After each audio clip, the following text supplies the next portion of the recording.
freshman defender from Keller, Texas, number 6, Skylar Bellinger. Sophomore defender from Southlake, Texas, number 10, Kinsey Tufts. Sophomore midfielder from Oklahoma City, Oklahoma, number 12, Hannah Montoya. Senior midfielder from Georgetown, Texas, number 13, Jolie Benson. A freshman forward from Flower Mound, Texas, number 16, Riley Olsen. Junior forward from Weatherford, Texas, number 23, McKenna Vela. Senior defender from Carrollton, Texas, number 24, Parker Coe. And the senior defender from Missouri City, Texas, number 35, Lauren Walker.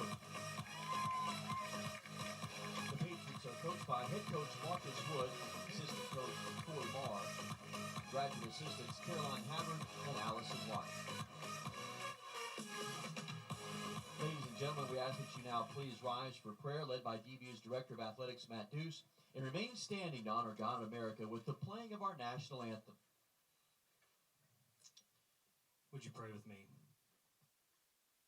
Father, we lift up our prayer with grateful hearts. We thank you for this incredible day to play soccer, God, for the weather, for the opportunity. We thank you for our student athletes, for their dedication, for their efforts, for their families and friends who are here to support them. Father, most of all, though, we thank you for your Son, Jesus Christ, through whom eternal life is available and offered.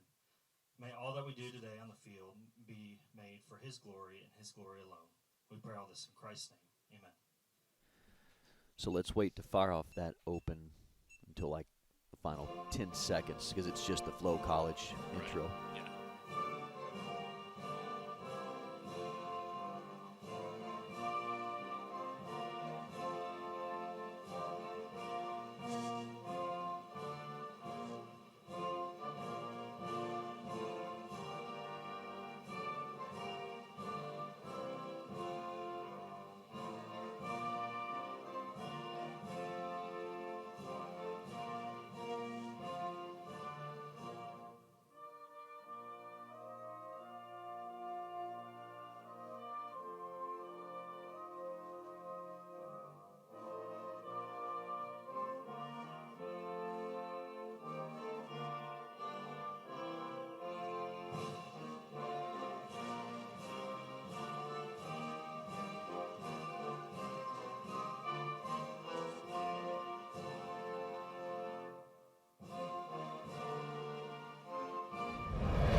It's Championship Sunday in Dallas on an absolutely gorgeous afternoon for soccer. Today, DBU, the nation's #1 ranked team, led by head coach Marcus Wood, get ready to face the TWU Pioneers, who arrived today riding a 6-game win streak.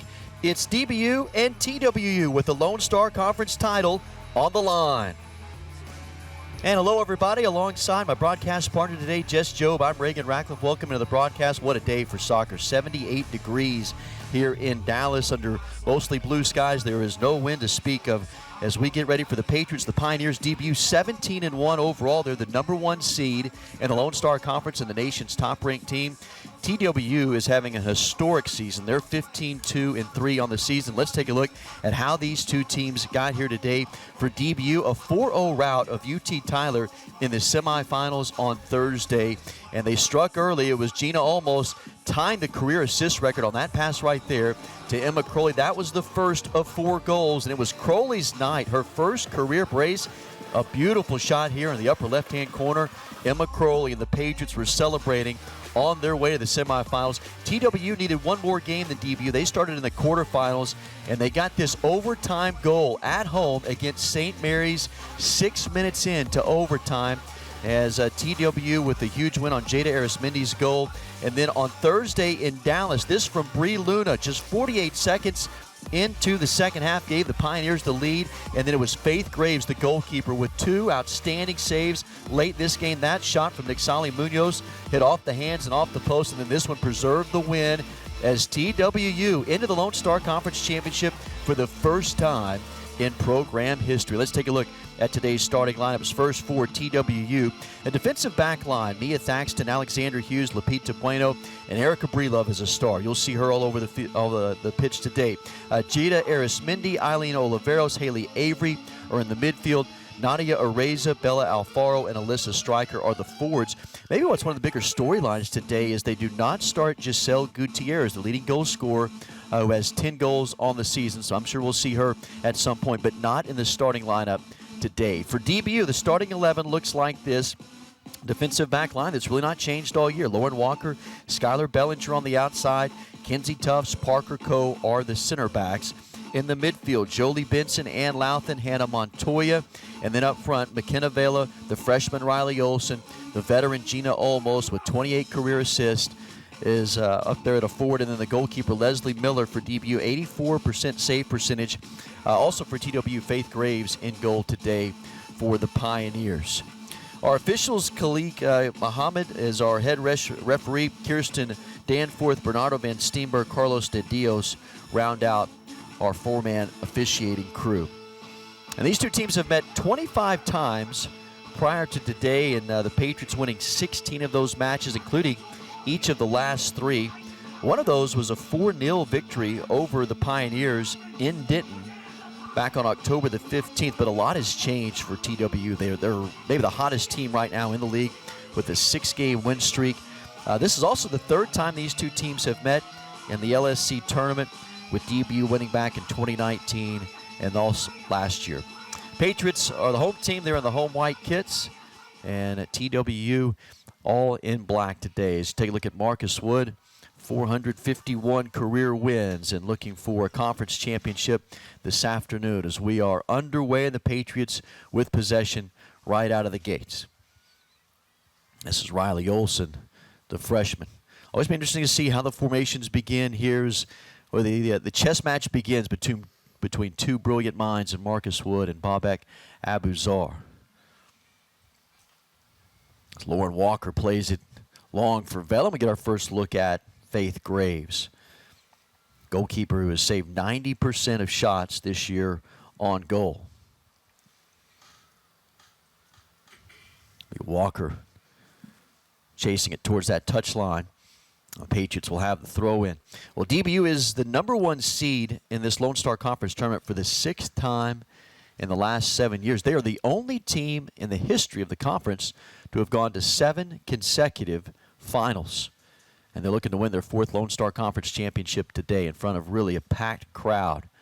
A great scene this afternoon here in Dallas. Well, you know both these coaches very well. What are you looking for here in the opening moments?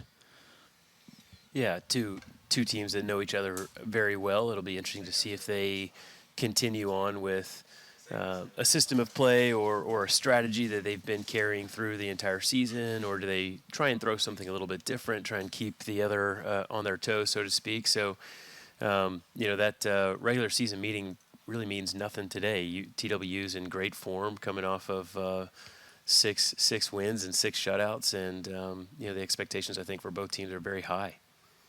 Yeah, what a job that Babak Abuzar has done this season. Yeah, 15 wins, most in program history. They really put themselves in great shape for an at-large berth. You can almost just go ahead and pencil TWU in to the NCAA tournament. Top 6 teams make it out of the South Central region. We see our first foul of the afternoon. I think you've seen evidence of Coach Abuzar, what he's been building the last several years, having some good recruiting classes, and they've been in these postseason games, NCAA tournaments. They've done program first the last couple of years, and this is the game they've been trying to get to a championship, and I'm sure their team is excited for that opportunity. Here's Coe. She's the Lone Star Conference Defensive Player of the Year. She's dangerous from this area. She sends it towards the box. McKenna Vela, junior forward, and the Patriots will have the first corner of the days. This is a big part of this chess match today is the corners for DBU. They've scored 14 goals on corners this season. TWU, they have not allowed one.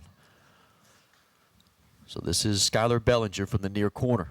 It's a pretty incredible stat. To not have allowed a single corner over the course of a season is pretty remarkable. This one towards the back post. This one comes back down. It'll be played towards Hannah Montoya. And let me correct myself. I say that they've not allowed a corner against any opponent outside of DBU. Patriots scored 2, so let me stand corrected. DBU has 2 of the only 2. Outside of DBU, TWU has not conceded a corner all season, which is still impressive in itself. This here is Bella again. Patriots coming in today averaging 3.5 goals a match. They've scored 66 goals on the season. They're 3 shy of tying a school record for goals. The number 2 scoring offense in the country, facing a TWU defense today that gives up about 0.5 goal per match on average. It's the 3rd lowest scoring defense in the conference. TWU, conversely, has scored 41 goals. They average just under 2.5 goals a match, but the Patriots have only given up 5 goals all season. Number 2 scoring defense in the land is DBU, getting close to a touch inside the box. This Pioneers defense is anchored, as there's a foul on Walker, anchored by Erica Breelove. Junior defender named first team all-conference. Bobek Abizar had a great quote in the post-game press conference last week about Erica Breelove when we asked him just about how much ground she covers. And I think he's had this line before, but he said, 75% of the world is covered by water, and the other 25% is by Erica Breelove. And she's all over the pitch. You'll see her today at that center back role. Here's Bellinger. Patriots can say the same. They've got 2 center backs that are in elite company, Parker Coe and Kenzie Tufts. Coe today makes her 80th career start. She's never missed a start in her career. Kenzie Tufts, a sophomore who missed the majority of last year with an ACL injury, first team all-conference, very well could be an All-American this year. That defensive back line for DBU, also a big part of their offense.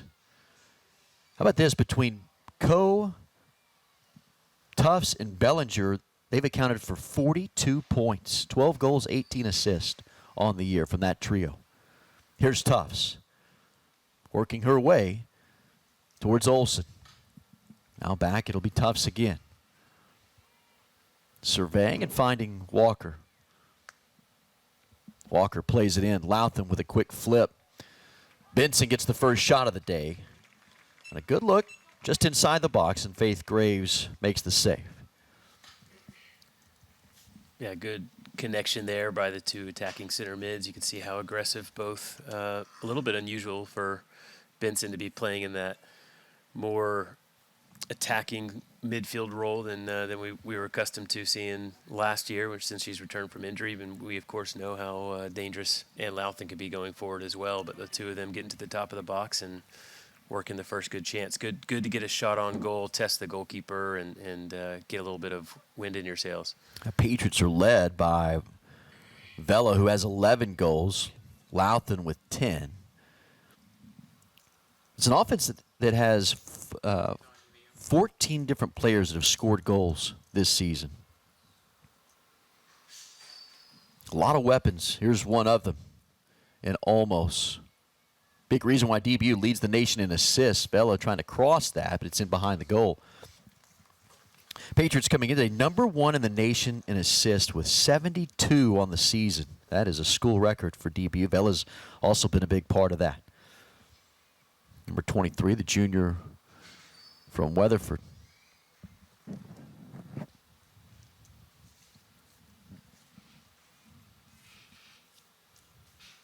It's been possession dominated, at least here through the first 7 minutes, by DBU on their half of the pitch. This TWU team has really hung their hat on their defense. 6 consecutive shutouts, and not just that, it's who they've done it against.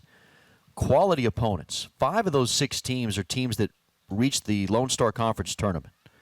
Shutouts of Lubbock Christian, St. Edwards, Angelo State, who last year won the league's regular season and tournament title, St. Mary's, and a Midwestern State team that handed DBU their only loss of the season. Patriots were 16-0 when they fell to Midwestern State in the final match of the regular season. Bello with a quick flick of her head and now working her way towards the box. We'll send this back to Almost. Almost back to her left, creating space. Gina powers her way inside the box. Almost on the cross. Bellinger there. Ball still loose. Bellinger trying to connect with Olsen. And TWU clears it away with the first dangerous moment offensively for DBU today. It's very similar to that moment in the semifinal. Just beating her first man, getting towards the end line. It's going to be very dangerous if she's able to do that. Senior from Arlington, who's one of 3 siblings to have played here at DBU. Almost again, crossing it in. Graves able to get a hand on it. Knocked away. Vela was in there, and the Patriots are getting some good looks early. Yeah, TWU is going to have to be aware of that threat. I'm sure that they are. They've got to decide how they're going to get cover into that area, because Almost is good beating that first defender and getting into those areas to get service. And DBU's done a good job to get some numbers into the box. That's going to be very dangerous if that continues. Well, Bellinger, second corner here for DBU. High arcing delivery, headed up by Benson. 50-50 ball inside the box. Chasing it, Olsen. Bellinger sending it in. Benson, Almost, still headed around. Benson with a chance and a whistle from Khalik Muhammad. Well, foul inside the box, and now the goal kick here from TWU. Looks like I think they may have called offsides there. I'm not sure where that would have come on just one of those flicks. Maybe it was Olsen on the backside on that last flick there. The Patriots, chances mounting. They just had the one shot so far that was on goal, but they've lived inside the box here in the last 3 or 4 minutes. Louthan sending it to Vela. Olsen streaking towards the middle. Vela cuts back inside. Great move. Olsen trying to find maybe Louthan or Almost. Either one was, both of them were in the area.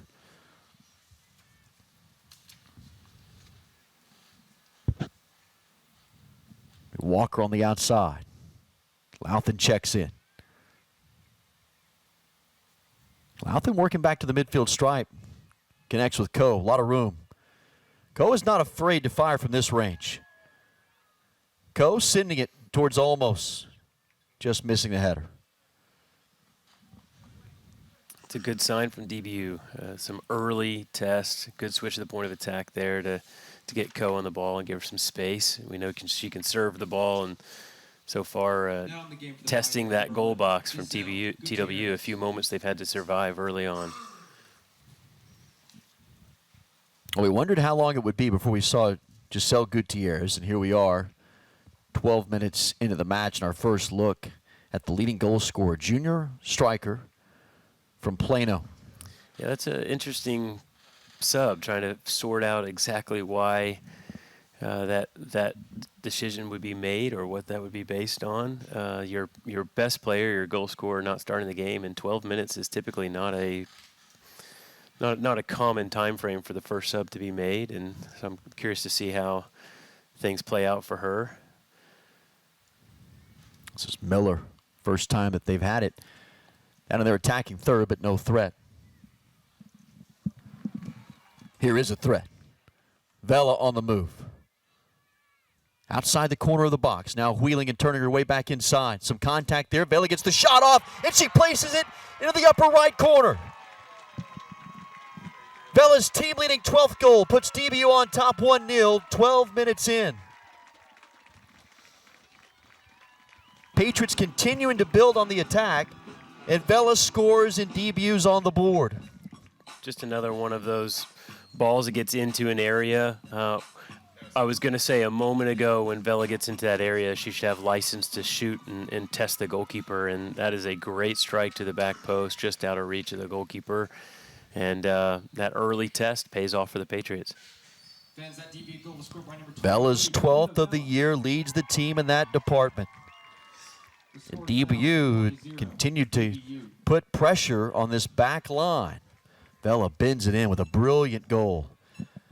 And the #1 ranked team of the land now with a 1-0 lead with 33:01 to go in this first half. The Patriots scoring their 67th goal of the year. They're just too shy of tying the 21 team for the most goals in a single season. And Vela, who was a first-team all-conference performer, stakes the Patriots to the lead. Now TWU trying to create an opportunity of their own. First time they've had it here in their attacking third. Vela has it on her foot, as it was Jada Arismendi who was working her way towards the box.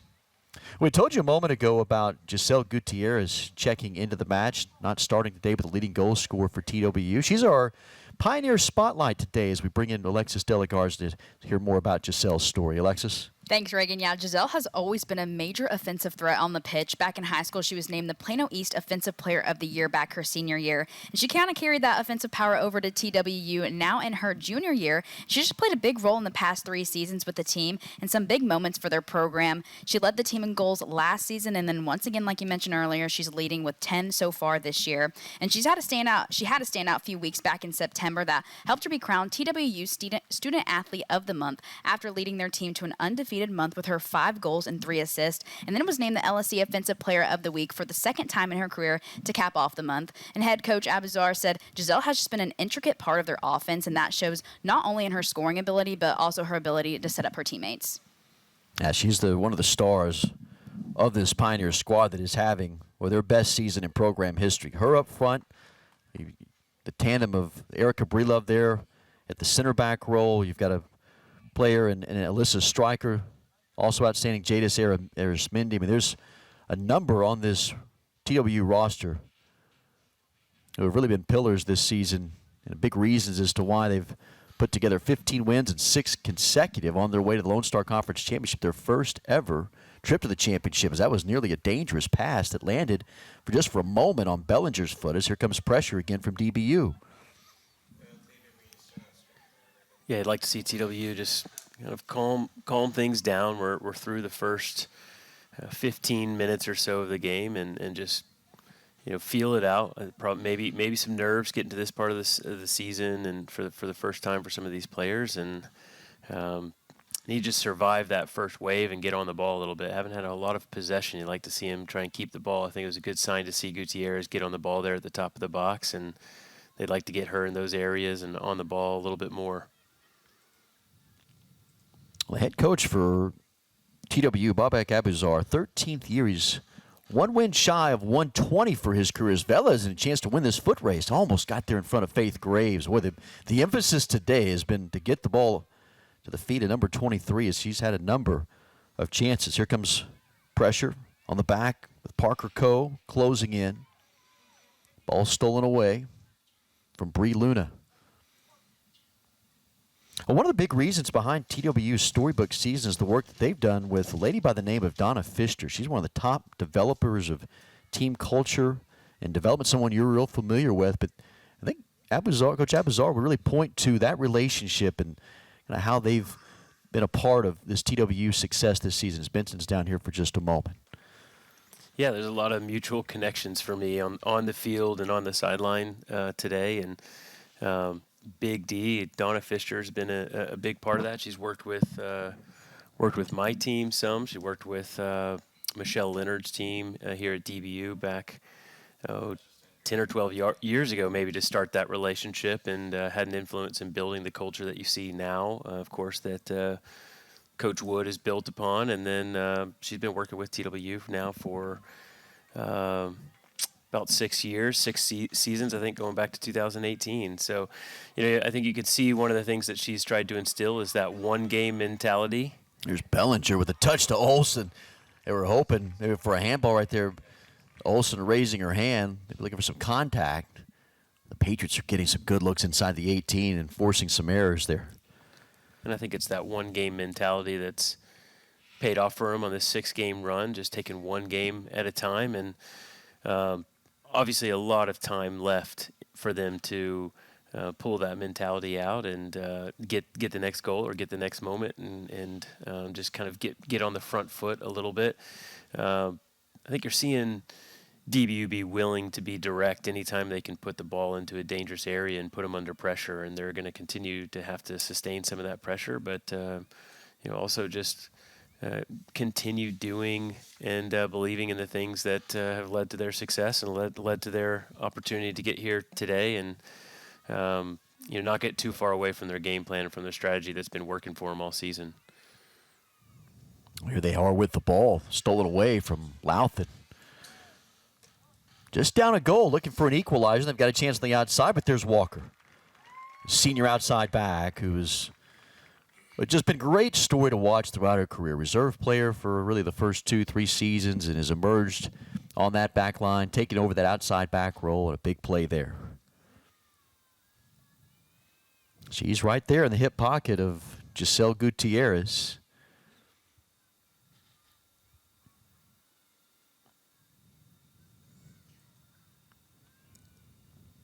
Some play to Olsen. Possession's been really controlled primarily by DBU. Here's Bree Love. Now to Bueno. Bueno had the... Bree Luna had the goal on Thursday in the semifinal round. Big win over Midwestern State. And a night which Faith Graves had really a career night in goal. It was a lot of pressure that Midwestern State had some great looks late in that match. Graves making some big saves, but could not make the save on McKenna Vela's goal, which put it in a spot where she just couldn't get to in the upper right corner.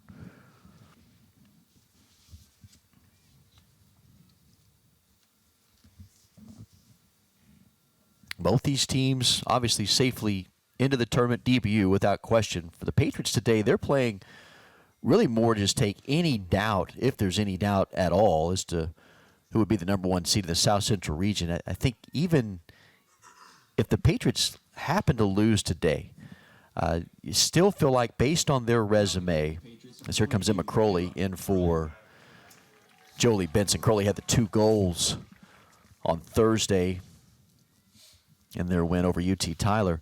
But you look at the Colorado School of Mines, who won the Rocky Mountain Athletic Conference Championship yesterday, a 1-0 victory, big win over Colorado Mesa. Mines, the number 2 ranked team in the region, but a team that has 2 losses and 4 ties on their resume. The Patriots have just the 1 loss. You can almost feel like you can write in DBU as the 1 seed in next week's South Central region. We'll find all that out tomorrow at 5:30 when the bracket is announced. For TWU, a little bit more at stake just in terms of seeding. I think Babek Abuzar's squad is safely in. No worries there, especially with the win over Midwestern State. Had there been some upsets, whether it be UT Tyler or Fort Lewis over in the Rocky Mountain Athletic Conference, it might be a different story. But there weren't those upsets. So really the top 6 teams in the most recent regional rankings should be the 6 that you see in the tournament. It's just a matter of what positions those teams land in. And if DBU is the 1 seed, they would get the 4-5 seed here next week in the first and second rounds, as Co tried to play that through to Vela. Well, no matter how you stack it up, and you know this very well, this South Central region is one of the toughest, most competitive, top-to-bottom regions in the country. The 6 teams that make it, no matter where you are, it is going to be a true test. 100%. Colorado Mines has been a perennial in this region for a long time, and getting it done again this year. And the RMAC top to bottom's been very strong, and a lot like the Lone Star, it just seems like it gets stronger. And there's more and more teams who are fighting for those positions, and the quality just seems to just increase every year. It gets harder. Montoya, who had come in back to Tufts. That's Bree Love. That's where she can be so dangerous now on the counterattack. Montoya quickly gets back on Gutierrez, now to 1v1. The first chance today for TWU, and they're attacking third. Gutierrez spinning, and they're right there to take it away was Benson. So they move Benson to the outside back now. Walker coming out, so a little different look in terms of just the lineup. Not necessarily the formation, as here comes Olmos trying to link up with Crowley. Yeah, Crowley's going to push a little bit higher in that midfield position, be a little bit more willing to kind of have some fresh legs and some energy to get forward. And There's Coe pushing right there on the back of Bueno. it's a little bit more possession for TWU. That's a good sign for Coach Abuzar, seeing his team get on the ball, spend a little bit more time keeping DBU off the ball, which is equally as important to having it as you're keeping DBU away from it. There's Tufts, pushes forward. Great find. Crowley. They got a 2-on-2. Vela on the outside. Vela, who's already scored once. Could it be two? It's off the crossbar. Fantastic slipped through ball here from Mackenzie Tufts to find Crowley running forward, advancing forward, as we talked about her being willing to do. And then those are the moments. It looks to me like TW might be playing a back three with wing backs, and when Vela ventures inside, they find themselves with these little temporary moments where they're matched up 1-for-1, and they were having to scramble there to cover up a quick break. Pioneers going to their bench. Babak Abuzar, Carrington Johnson coming on, Celeste Beltran. Does it work to get this to the feet of Bree Luna, who did have that goal? The lone goal in the win over Midwestern. That came quick in the second half. There's Mia Thaxton battling with Vela. Thaxton wins it. Luna, Coe all over her, and a foul called, and this will give the Pioneers a free kick from a dangerous spot. I say that. Maybe it was Luna's. DBU's got possession here.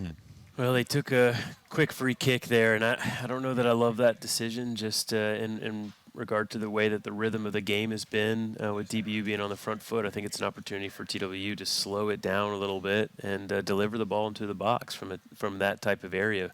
Put DBU under pressure, something they haven't been able really to do a lot of in these opening minutes. And I think they tried to push the pace there and play quick, and it didn't pan out for them. Now Coe.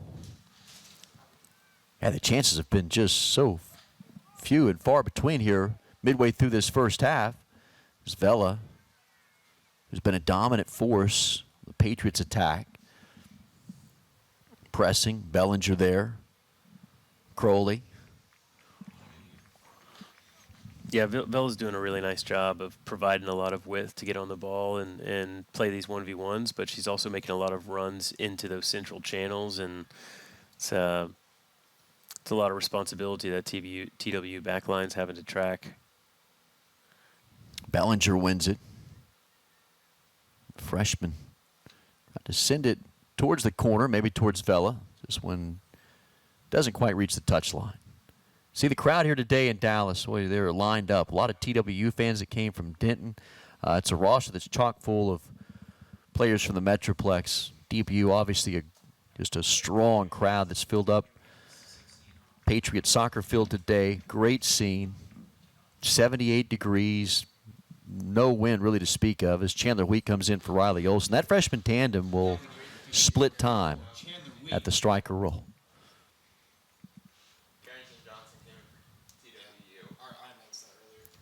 So here's Bellinger with the throw in.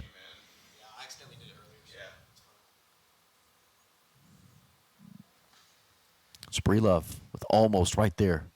In the game for the Pioneers, number 14, Carrington Johnson.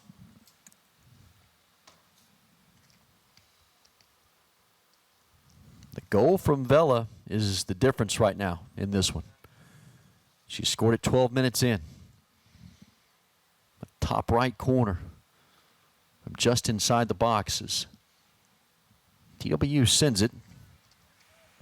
At least clear the field. Now it's Tufts.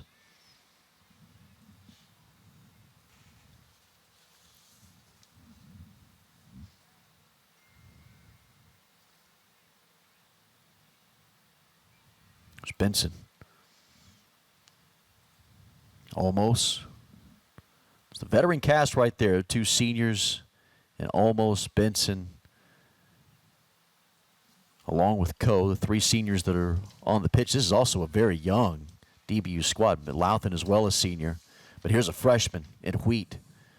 for Crowley. Crowley spins and now finds Bellinger. Well, it's a great ball to win right there by Crowley to keep the possession alive. Now Bellinger being hounded. And boy, what tenacity right there from Thaxton. Get some applause from the TWU faithful that made the trek. Thaxton, now Coe. It's good physical play. I think it's a good no call by the official to let it play there. Both players just getting on with it, fighting legally for their ground. And it's the freshman Bellinger against Thaxton, the senior. Breelove drives this one. Tufts cuts in front. Trying to get it to Gutierrez. Can they get some numbers? Out of the outside to Carrington Johnson. Transfer from Angelo State. Benson goes to a slide. it's a great tackle by Breelove in the back there to then try and find a target up the field, and they were able to get it down this time to Gutierrez's feet and build something going into the attacking third. See if they can put a little pressure into DBU's box. They have yet to get inside that 18-yard box. Benson right there pressing. They did have a chance with the free kick, as we talked about earlier, that they just rushed, and rather than taking it as a true set piece and trying to deliver something inside the box, and it didn't pan out. Here they get it inside for the first time. Now back out. Yeah, it could be a great advantage to playing a quick free kick and having a quick restart. But in that instance, having not really had much of a test in the 18-yard box of DBU just yet, I think they missed an opportunity to put it into a dangerous area. But this is a better possession. It's Oliveros. Now Johnson. Johnson near the touchline, almost. Benson with a good clearance. 4 shots for DBU. Pioneers have yet to take a shot. 2 of those shots for the Patriots have been on frame. Montoya cutting in front. Johnson playing it towards that back post. Leslie Miller bats it away. First time that she's had her hands on the ball. Fellas, now all of a sudden, TWU mounting some chances offensively for the first time this afternoon. It's a good ball into the box. It didn't necessarily know exactly where it was going to come down. Knew that she could put it in a dangerous area, and it challenged the goalkeeper, challenged DBU to have to make a play, and it's a good sign.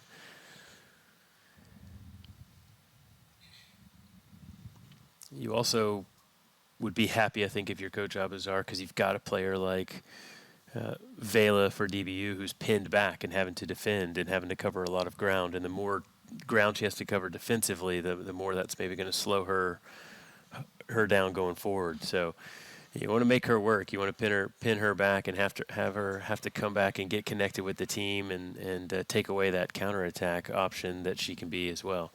Kalia Muhammad calling the foul on Crowley. Well, now let's see if they do take this free kick this time. Looks like they will slow it down. And so line this up.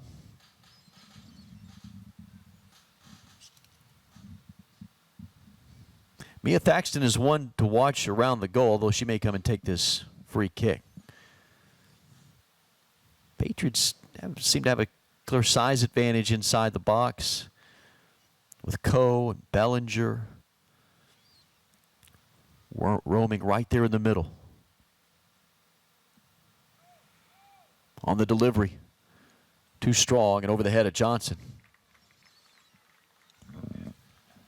So we're inside 15 minutes. Might have just been trying to target Johnson there to then head the ball across the frame. I'm not sure if she was trying to play that to the back post. Didn't have many other targets there in that area, but maybe Johnson was the designated target and was meant to head it across where their other targets are. But you're right, they don't have a lot of size. There's not a target center forward up there holding the ball. It seems like anytime they're going to get on the ball, they're going to need to get it down and combine and use kind of the technique of Gutierrez and Arizmendi, playing and combining with one another.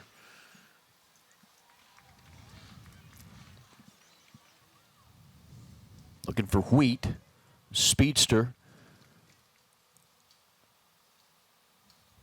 This ball headed back in. Crowley. They're pressing in on Beltran.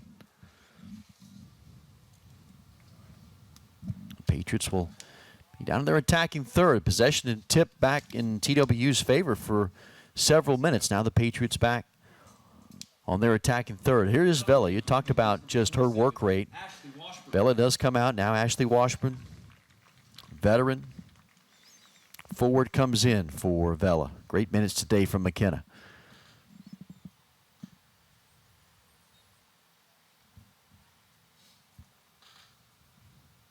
Trying to get it to the feet of Chandler Wheat.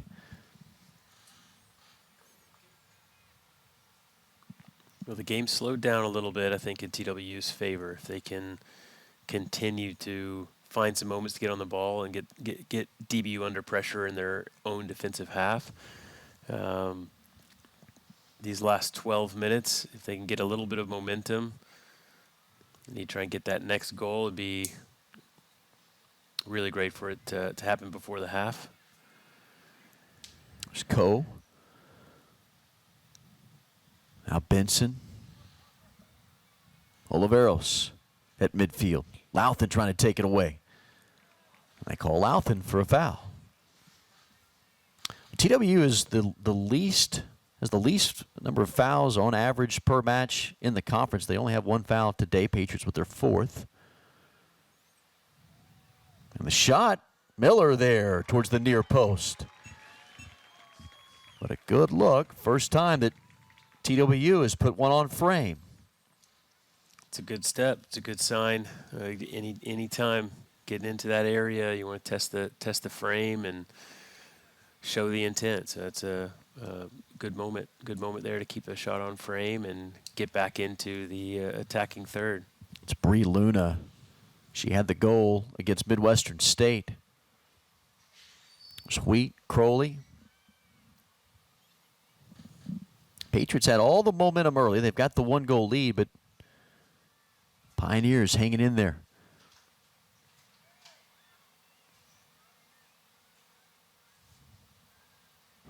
Crowley. Louthan. Here's Bellinger. Bellinger's got Washburn wide, and Bellinger sends it well high over the crossbar. Bellinger's an offensive threat. Freshman, like the freshman of the year, the Lone Star Conference. 3 goals on the season, 9 assists. A player that Marcus Wood feels that at one day in her career, so it feels like it's going to be just even a bigger part of this offense, which has had a brilliant offensive season on both sides, offensively and defensively. Washburn working her way towards the box. Fouled. The Patriots set themselves up in an opportunistic spot. Yeah, Washburn does a really nice job of taking this ball on and putting the defender under pressure and showing the intent to get to that in line and putting her body in between a defender and earning a set piece opportunity here.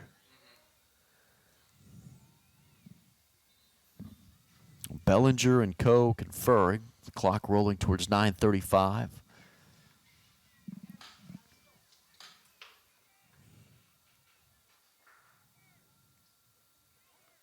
He's putting this a lot deeper than I thought where that foul occurred. Maybe it's where the contact started. When she actually went down, this is a good 12, 15 yards back from there. Bellinger sends it in with her left foot. Coe got it on her left foot. Headed around. Washburn there almost. Good find. Wheat just couldn't get a clean look with her right foot.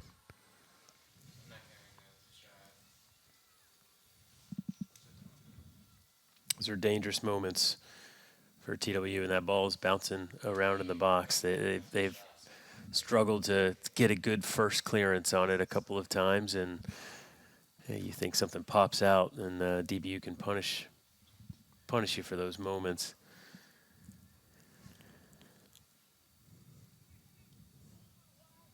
Montoya battling with Gutierrez. Wheat now.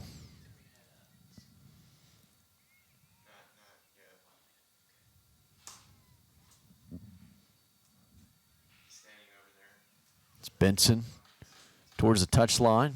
Good look to Tufts. Now Coe. Bellinger directing. He's got Washburn up in front. Crowley flashing in the middle. Bellinger sending it to Crowley. Great look. Washburn tripped up. And then Crowley deflects it out. Inside 8 minutes to go until the break. DBU with a 1-0 lead. The goal from Vela. Patriots have outshot TWU 5-1.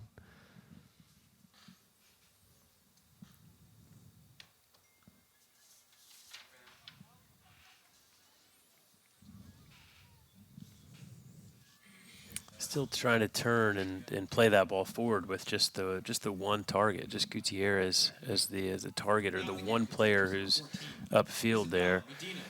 A bit hopeful, just trying to advance the ball and see if they can get it down.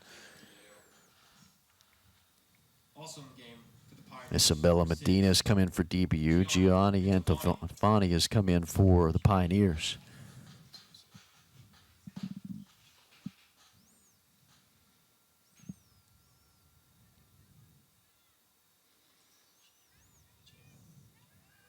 Gutierrez, Louthan cuts in front of her. Gutierrez grabbing at her, wins the ball away. Now the foul call from Khalil Muhammad. Thought for a moment they might let that play through, but the foul called on Gutierrez. Great job by Louthan to get in front and shoulder away. This redshirt senior from Colorado Springs, the midfielder of the year in the Lone Star Conference, battling with the first teamer in Giselle Gutierrez. Yeah, right now it looks like that's what it's going to have to take for TWU to break through. The Gutierrez having to battle with first Parker Coe and then Louthan, and just really, really difficult to find some space on the ball. And I think the referee made the right decision there, letting it go the other way. Benson now back, Tufts.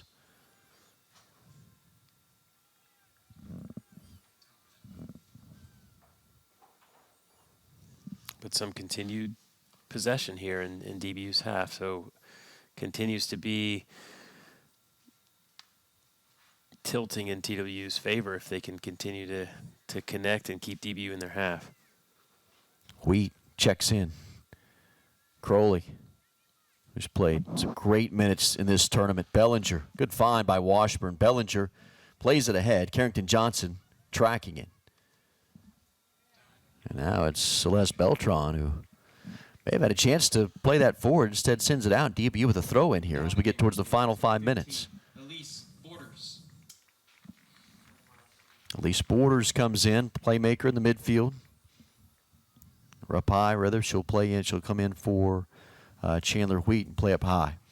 That ball towards Borders in her feet. A quick header towards Medina. Borders trying to win it back with her right foot. An early opportunity for the Patriots senior from Dallas, who just came in, is now Coe. A great battle between her and Gutierrez. The foul on Parker Coe, who won just about every award you could win in the Lone Star Conference this week. Defensive Player of the Year, the Academic Player of the Year, and then on top of all that, she was the Lone Star Conference Player of the Year. Very, very well on her way to becoming a two-time All-American. Yeah, she did really well to track Gutierrez really deep there. You could see Gutierrez on that occasion tracking deeper than we have seen her at that center forward position, dropping down to try and get on the ball, and Parker tracked her all the way. This is Oliveros. Had it, now lost it. Louthan. Patriots looking to build on the momentum going into the locker room, trying to add to that 1-goal lead. We're inside 4 minutes. TWU looking for a breakthrough moment and an equalizer. Borders against Breelove. Great battle. Borders down to a knee, and Patriot crowd was wanting a foul on Breelove. Now pushing into their attacking third. Gutierrez. Kinsey Tufts just took it right away from her. Louthen. Borders. Good find. Now back to Benson, who finds herself at the outside back spot.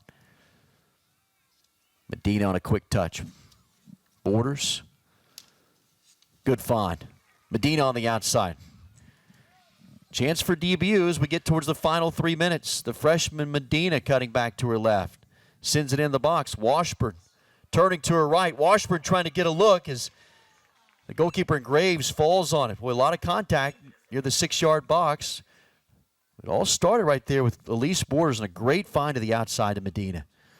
Yeah, Borders going to play that more kind of target style, play with her back to goal, try and get her on the ball to them where then she can combine and connect with teammates around her, and she was able to feed that one out to the right, and almost a favorable deflection finds the path of Washburn, and another good chance.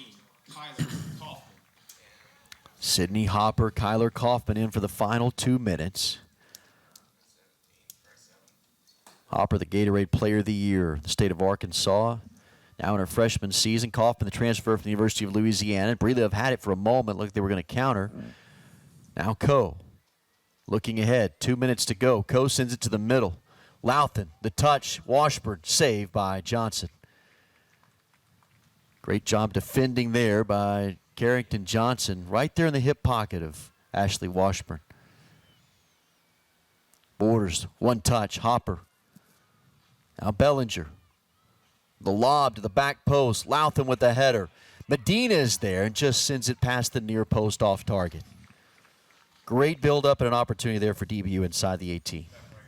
That looked close from this angle, of course, but it's one of the things that DBU's been really dangerous in this first 45 is just the ability to serve the ball and put the ball into dangerous areas. And again, Bellinger doing that with that left foot, and Louthen a good target on the head, almost directs it down to Medina's foot. Allie Allen has come in as we get near the final 60 seconds of this first half. Do either one of these teams have maybe one more chance here? As we slip inside the final 60. Here comes TWU. Medina swipes it away. Ball loose. Chance for the Pioneers, still in their attacking third. Johnson, Washburn closing in. They send it towards the top of the box. Hannah Montoya is there is Borders, quick touch, inside 40 seconds. Back out wide. Lexi Hughes with a left foot. Kicked away by Tufts. Now Medina down inside 30. Tufts plays it ahead for Hopper. And out. Seconds ticking away. Patriots trying to get one more run with Borders on the far side. And that should do it.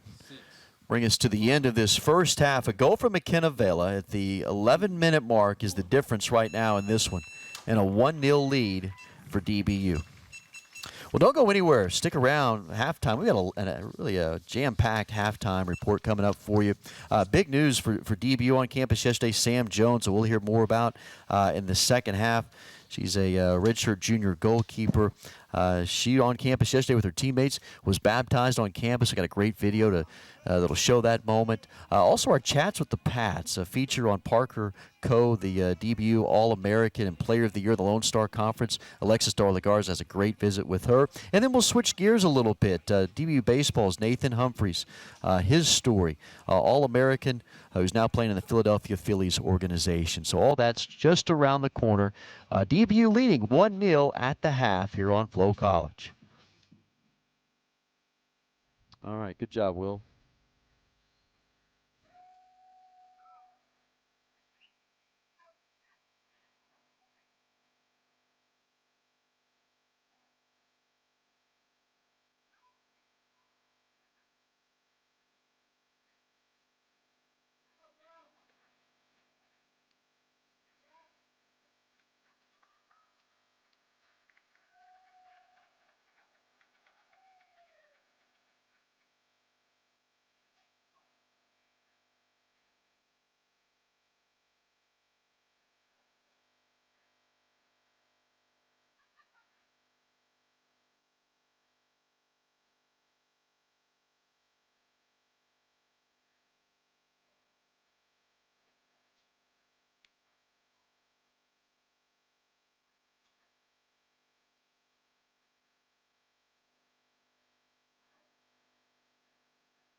Patriots, welcome back to Chats with the Pats. This week we have Parker Coe from our #1 ranked women's soccer program.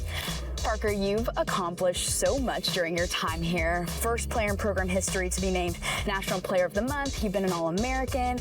You've never missed a start in your career. I mean, the list could go on and on.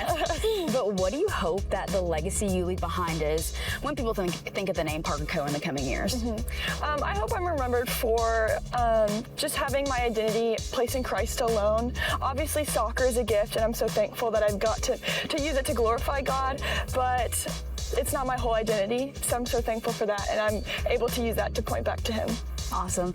And just to think about the career you've had, it's crazy because you almost didn't even end up coming to DBU. Tell me about that. So from the beginning, I kind of knew I wanted a small school, faith-based, and I came to visit campus and automatically fell in love, because obviously what's not to love here. And then coaching change happened as soon as we got recruited, so that was kind of scary, but as soon as I met Coach Woody, he was awesome. He just made me feel so welcomed, and I felt so at peace, so I was super thankful.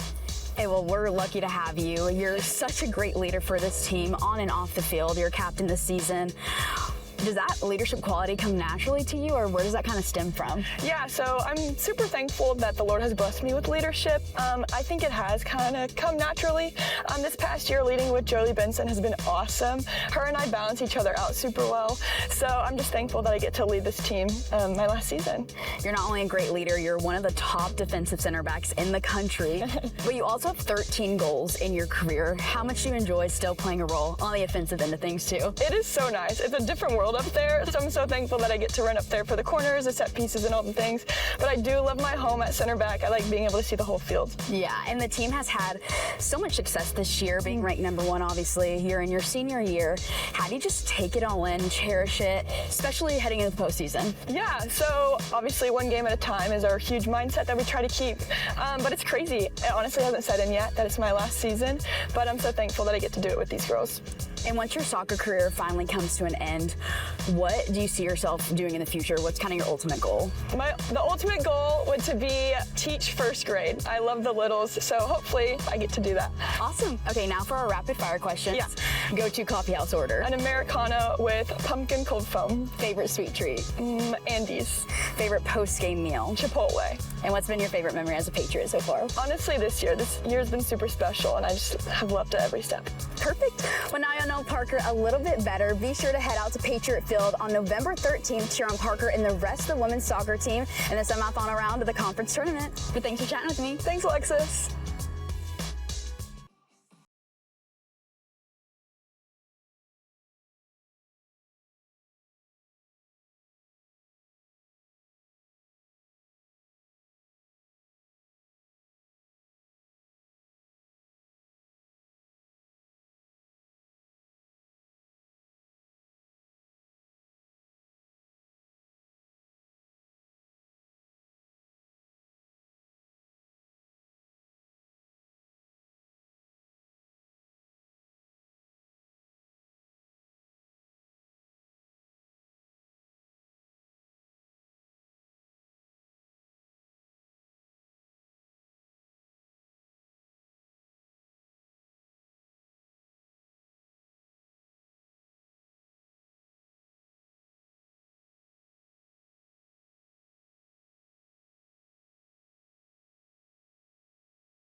What if your life was shaped by a game, but defined by something far greater? For Nathan Humphreys, baseball was never just about hits, catches, or stats. It was about family and faith and becoming the man he was meant to be. In the Humphreys home, baseball wasn't just a game, it was a tradition. His father, Mike, was a former pro ball player himself for the New York Yankees in the early 1990s, and his brothers Alec and Zach both carved out their own college baseball paths. Nathan was the youngest, but he refused to be left behind. Almost every night, especially during the summer, we were out in the front yard playing wiffle ball. It was always my oldest, Alec, and Zachary, my middle one. It was those two against me and Nathan. We did that until the sun went down. When colleges came calling, the choices were plenty, but one place felt like home. I think sometimes people get caught up, and a lot of these kids that I've coached, they think bigger is always better, and I think sometimes you have to go find your niche, and I think that's what Nate did. Him going there was probably the best thing that ever happened to him. It didn't take long for Nathan to make a statement when he cracked the starting lineup on opening day as a freshman in 2022. Before the game started, Jace, Grady, and George Speck, they were kind of messing with me. They're like, don't be nervous, it's fine. And I was like, I'm nervous. Like, this is my first college game, I'm a freshman. And I think I struck out my first at bat, like 3 pitches looking, didn't swing. And I ended up hitting a home run my next at bat. It kind of helped me realize, like, I could play here. While his bat found a rhythm in the Patriot lineup, it was his defense that quickly became his calling card. I was kind of one of the weird kids growing up who actually liked playing outfield. Growing up, I was always active, running around, jumping, so I think that's why I liked outfield. Dive and a play made by Humphreys. By his sophomore year, Nathan was one of the top center fielders in the country, but life, like baseball, comes with curveballs. In his junior season, Nathan was tested, not by an opponent, but by injury. Going into my junior year, that's all you hear is like this year draft year. And yeah, going in, got a little banged up, and it kind of like affected the way I play, and it was tough. Coach Heath does a great job of teaching us the team's more important than yourself. And so that was kind of my focus the whole year. As Nathan battled through injury, adversity didn't define him. Instead, it refined him and gave him a new perspective. In James, it talks about, we consider it pure joy when we face trials because the end result, if we persevere through it, is being mature and complete. And that's what I see in Nate, is because of what he went through that season, like he is a more mature, not just player, but more importantly, person. During his time at DBU, that depth wasn't defined by who he was just on the field. It was in his very soul. I was a believer coming in. I think it was really when I got to college and got to DBU is when it really took off. It's when I finally learned like what it meant to like serve others and serve the Lord. We do an Oaks Bible study with the team. It's just your friends and the group of guys around you. You get to open up and grow with each other. And then we'd have conversations about the Bible just sitting down and eating on a random Tuesday. And didn't even have to be like in our Oaks meeting. In his senior year, everything came together. On the diamond, Humphreys put up the best numbers of his 4-year career and was named an All-American at season's end. But he left behind more than just numbers. He left a legacy. I hope when, if people talk about me, they talk about, he was such a loyal friend, he was there to help me out for this. And so I hope that's kind of the legacy that gets left, not really the baseball accolades or stats or anything like that. And through it all, his foundation never wavered. I think Nate is one of the most joyful players that has come through our program.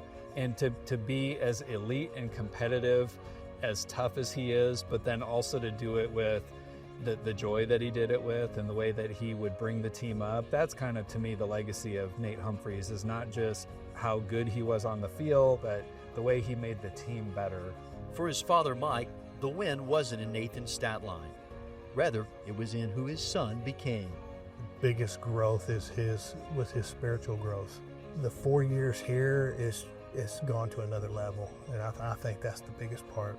The final chapter of his college career is complete, but he knows exactly who he is because of where he's been.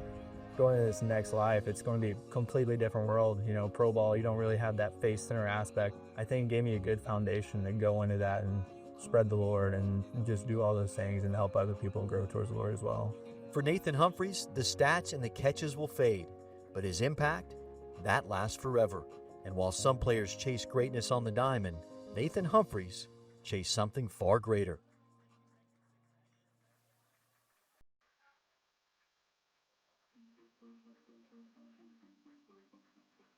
Hey, Will, can you go, let's go 2-minute commercial here. Is that fine? Yeah. Awesome.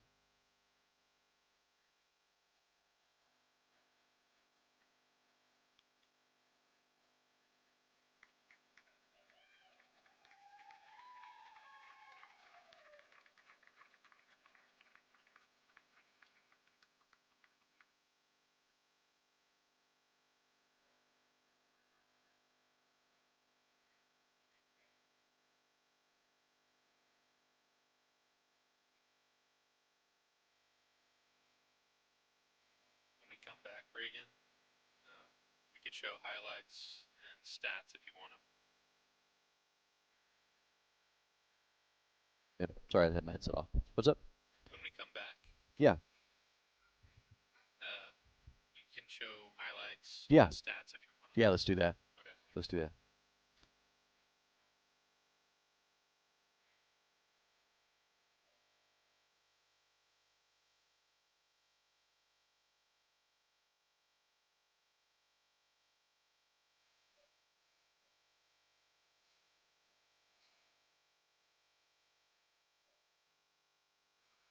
Do you want, we'll be back in about 30 seconds. Okay. You want highlights first? And then Yeah, let's go stats? highlights first. Okay. Yeah. We'll just go straight into it. Okay. And I'll count you down. Yeah, sounds great. Is it are the highlights kind of in order? Yeah, chronological. Okay. Good.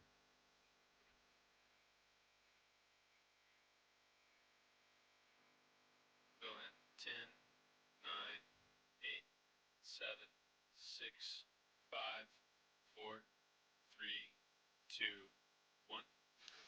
Back in Dallas, where DBU's got a 1-0 lead over TWU for the first 45 minutes. Take a look at our first half highlights. Some early chances for DBU in this one, as DBU had a couple of good looks. Faith Graves right there with the saves.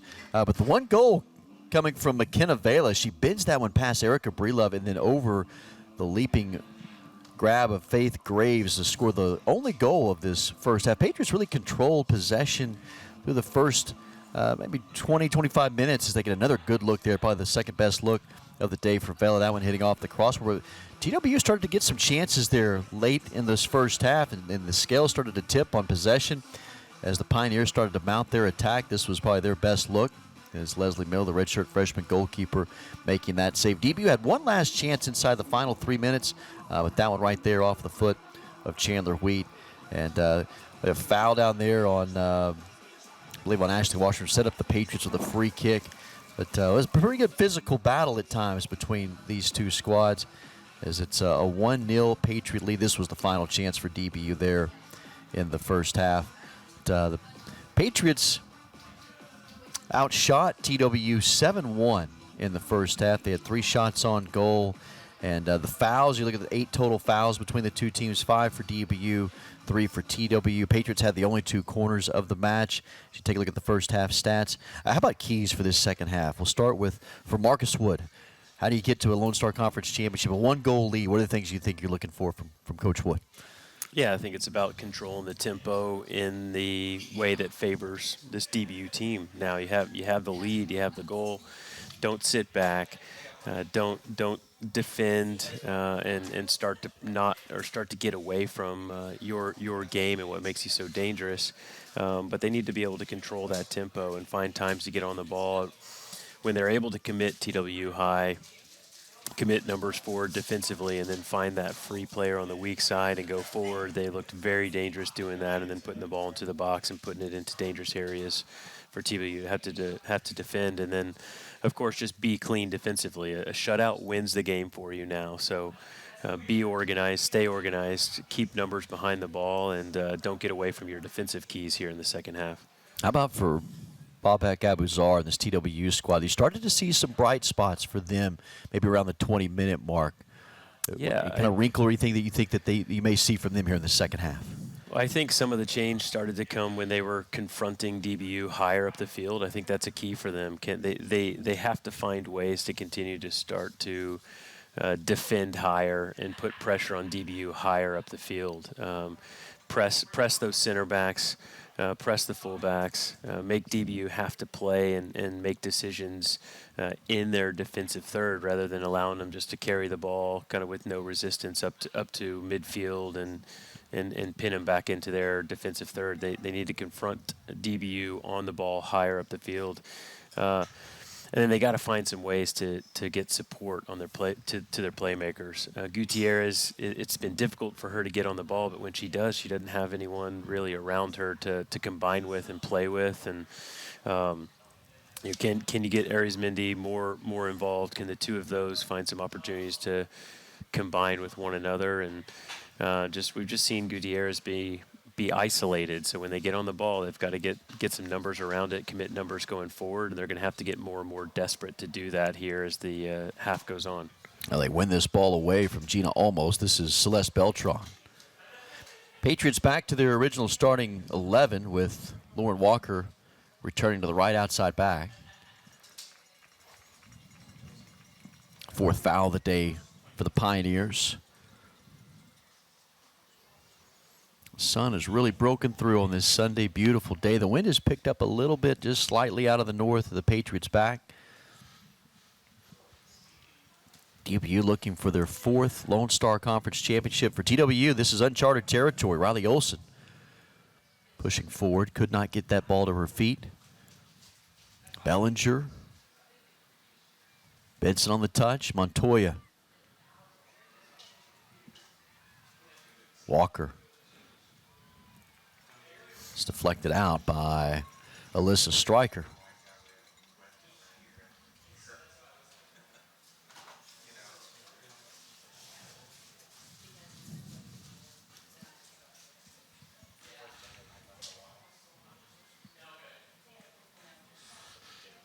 Walker on the throw-in.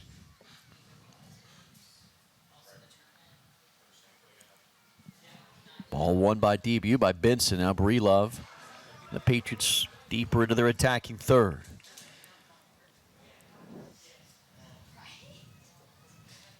Bella. Outside for Olmos. Can she keep it in? Wasn't able to, and Pioneers will take back possession. This was a 4-0 win for DBU on the road back in mid-October over the Pioneers. A much different TWU squad. 6 straight wins, 5 consecutive shutouts. Had a dramatic win over St. Mary's in the quarterfinals in overtime. And then took down Midwestern State. There's a nice cross towards Vela. Benson chasing. A 1-0 win for TWU over Midwestern here in Dallas on Thursday in the semifinals. Bella tripped up. Still battling for it.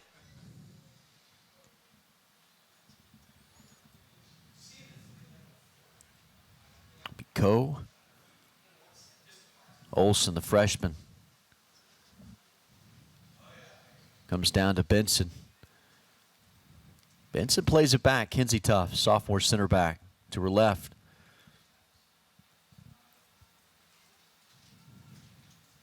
Coe ahead for Vela. It's Tufts. Olson.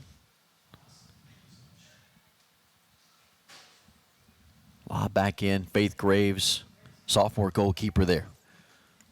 Got 2 young goalkeepers today. Graves, a sophomore. Patriots redshirt freshman Leslie Miller, as here comes Miller. Miller coming in today, not being tested all that often this year, just 16 saves. That Patriot defensive back line has just been a defensive wall. But when Miller has been put to the test, she's saved 84% of shots on goal. Second team All-Lone Star Conference goalkeeper for the Patriots, who put 14 on the All-Conference team. It was a foul on Breelove. Quick free kick. DBU was trying to play with some pace, and they'll have to come back and do it again.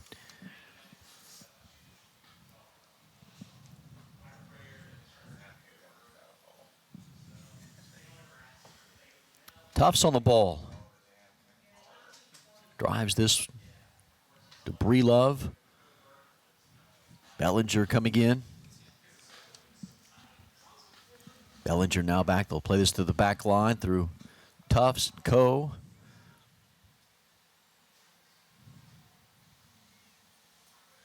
Louthan. Quick touch for Benson. Off the foot of Alexandra Hughes.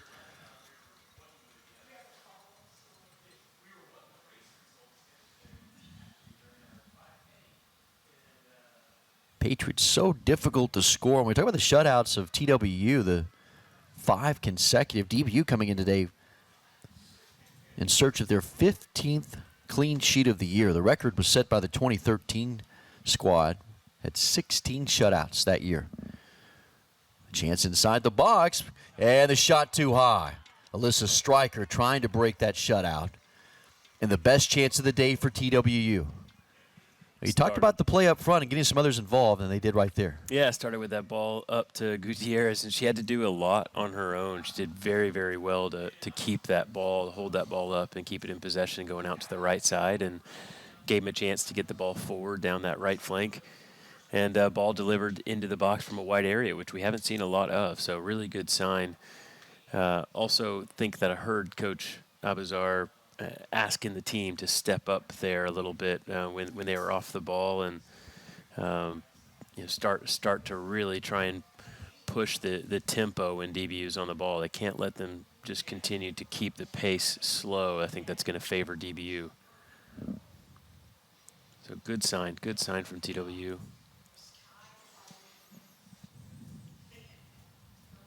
Quick sub. This is Eileen Oliveros, who's now on for the Pioneers.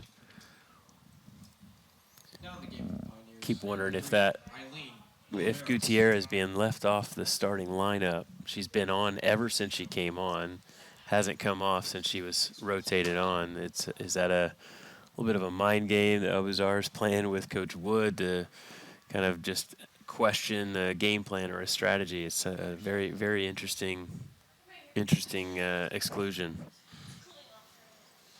Patriots will have it here deeper in their attacking third. So we've nearly played 10 minutes in this first half, or this second half, as Olsen sends it back out to Bellinger. Now Louthan cuts in. Montoya. Go wide for Bellinger. Bellinger turn with room. Dangerous from this spot. They get a foul. So the Patriots set up a good spot.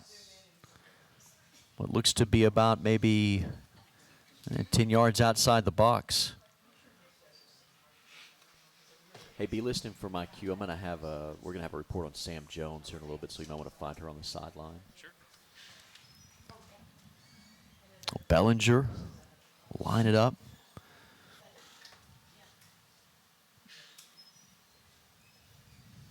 Looking for Parker Coe, always a threat around the box.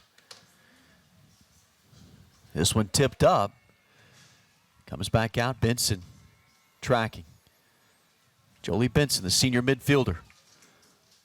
Lobbed inside the box, Coe, header, goal's open. Ball ends up on top of the roof of the goal. Great chance.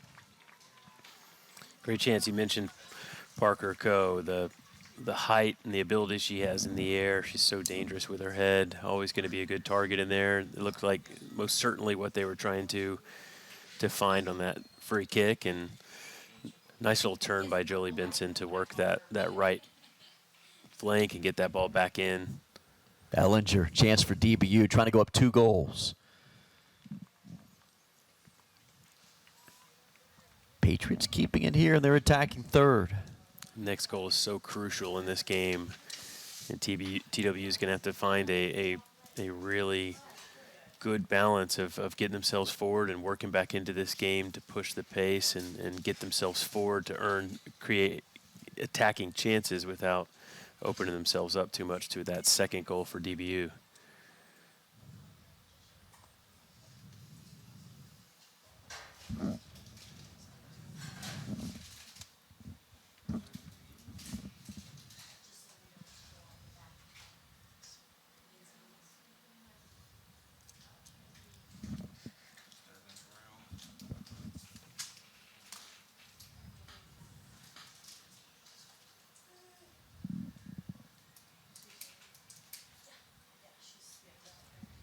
Let's clear it out. Tufts. Coe on the lob.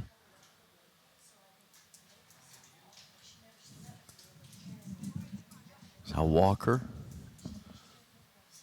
Patriots have controlled here on their half for a good part of this second half of action. They've outshot TWU 8-2 today.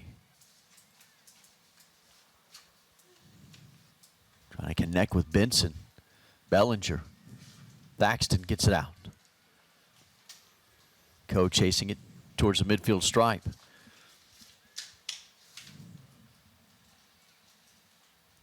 Olsen on the run to the far corner. Working on Breelove, the first team all-conference defender. Inside, almost was there. They were not able to clear it out of harm's way, so DBU another corner. This will be their fourth. Pioneers have yet to take one today. DBU at their fourth corner. We McKenna Vela from the far corner. She has the only goal today. Now lines this one up. Instead it'll be Bellinger. Bella they'll put inside the box.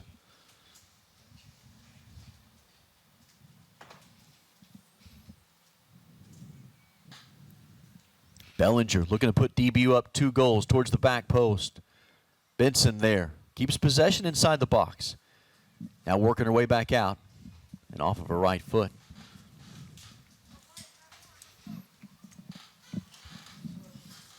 So the goal kick here from Faith Graves. Well, we had a special segment at halftime on the Patriots goalkeepers. Sam Jones, redshirt junior, who was baptized yesterday. What a story. More on the story of Sam Jones. We go back over to Alexis Delagarza. Alexis. Thanks, Reagan. Yeah, like you mentioned, she's only a redshirt junior, but she told me she actually made the decision earlier this year to close the soccer chapter in her life after this season and is looking into going to nursing school next year. She said coming into DBU, she didn't really know what she wanted to do, but at the end of her sophomore year, her grandfather got diagnosed with cancer, and it made her realize, and the Lord really put on her heart, that she wanted to be able to do something to help others. And she says she loves kids, so she's going to go the pediatric route. But Woody has mentioned to us before, she's a big leader on the team and has even taken over as their season's goalkeeper coach this year. And she said that kind of happened during the preseason. They share Paul Haston with the men's team, and so he wouldn't be able to come out to their practice as much. And she said, you know what, I'll do it. I'll step up. And she said it's been the biggest blessing, and she loves planning out practices and working with their little group every day. You nearly had to call a goal. Vela was pressing in right there, and we take a look at Sam Jones. Yeah, such a leader. And Marcus Wood talked about that in the postgame in our press conference in the semifinals. Let's take a look at this right here. Yeah, Alexis Delagarza about to call her first goal. As Vela was on the attack and almost lobbed that in there. On the other end, almost a mistake. Yeah. From a goalkeeper, almost gave pressing TW forward an opportunity. That was a bit of end-to-end action there. More of what TW would like to see. They want to see this game get open and provide some opportunities for them to take advantage of mistakes like that, or kind of press the pace. Offsides was called on Bellinger.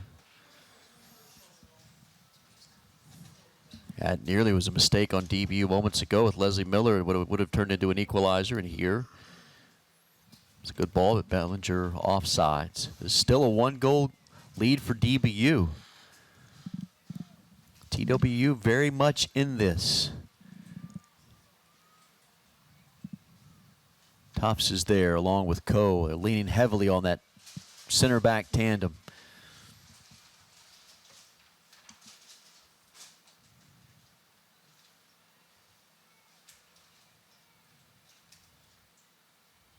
Bellinger playing it at the feet of Vela.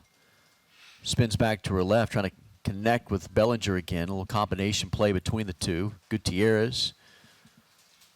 Back to Thaxton. Stolen away. Tufts had it for just a moment. Bree Luna. Pioneers a chance down there attacking third, and Montoya knocks it away. So the Pioneers will have a throw in.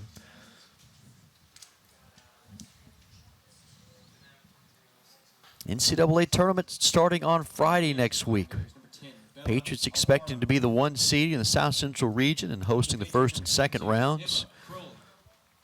They are the #1 ranked team in the country. It's like a substitution, Crowley in for Olsen there. It'd be interesting to see if Crowley was playing attacking mid in the first half, see if she just stays in that center forward role. Breelove got it to Gutierrez's feet. Breelove pushing more forward. All back out. Breelove there again. Her touch. Miller there. It's better from TWU. Get some pressure in their attacking third and get the ball into the box. Another ball delivered. They have just the 2 shots today against DBU. Boy, a long ball played forward. Vela running. Graves coming out. Big collision in the box between Graves and her teammate, both down. Clock stops. A long kick that took Vela into the box, but the collision occurred between Faith Graves and her teammate.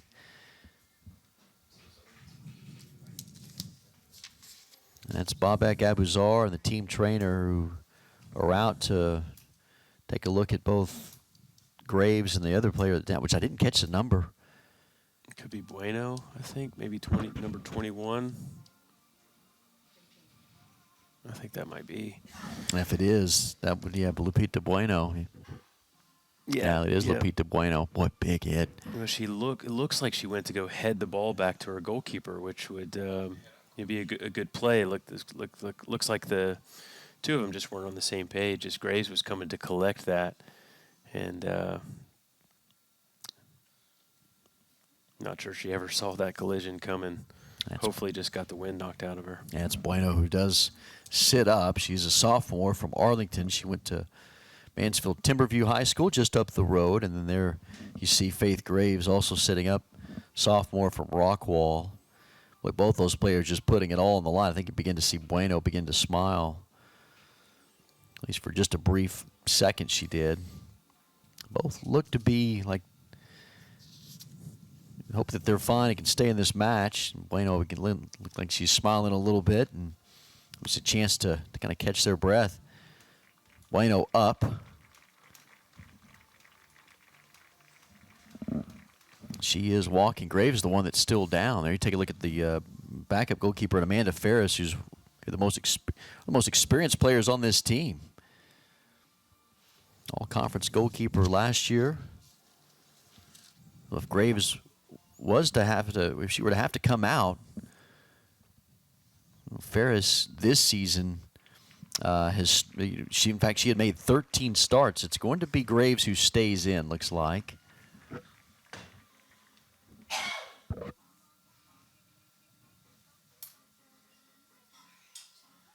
Faith Graves, well, she was brilliant on Thursday in the the semifinals in that win over Midwestern State. She made 2 clutch saves late in that match on just rockets of shots from Nixali Munoz.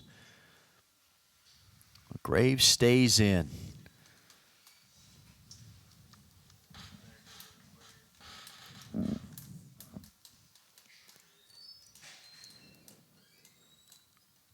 So it's still a 1-goal lead for DBU. We get close to the midway point of this second half.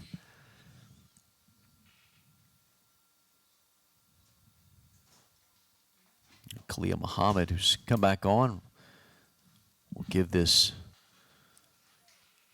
drop this ball here and at the foot of Thaxton.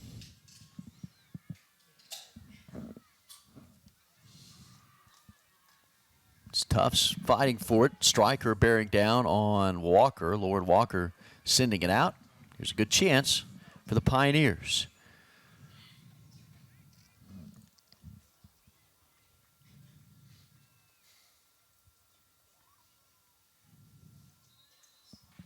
A foul called on TWU.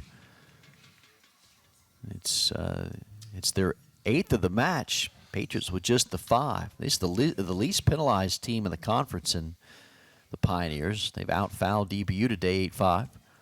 Patriots have outshot the Pioneers 9-2.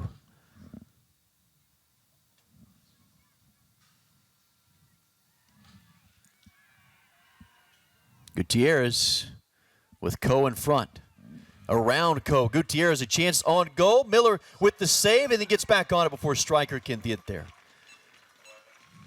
There's a little glimpse of what she's capable of, going 1v1 with the Defender of the Year in Coe and sliding right by her with a nice little push to her left. creates an opportunity for her to shoot and puts a good shot on frame, forces a good save.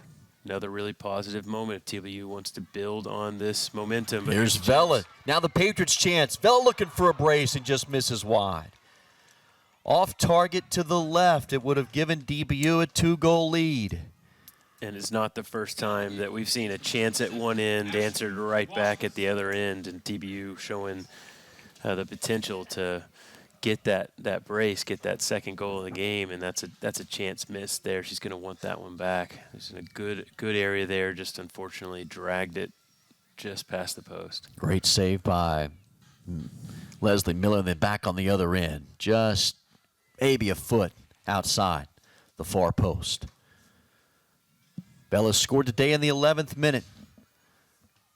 That one there could have given DBU maybe an insurmountable lead today. With this defense, it's only allowed 5 goals on the season. Outscored their opponents 67-5 on the year. But TWU not out of this match. They're just down a goal. 25 minutes to go. Still very much alive. Washburn, Thaxton in behind her.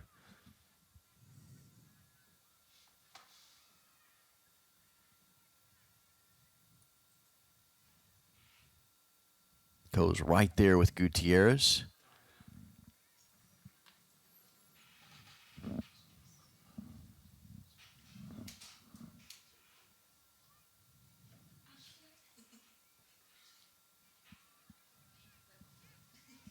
Crowley.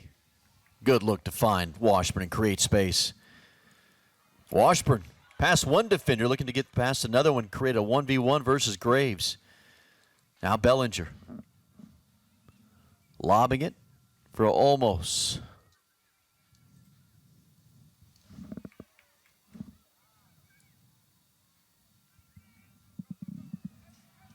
Tufts there, striker. Rather, Bella Alfaro. Almost able to put it on her foot and get around Tufts. Bobek Abuzar going back to his bench. Mia Thaxton coming out. Senior forward. Now in the game for the Pioneers, number 6, Gianna. It's Gianni Antovani who's checked in.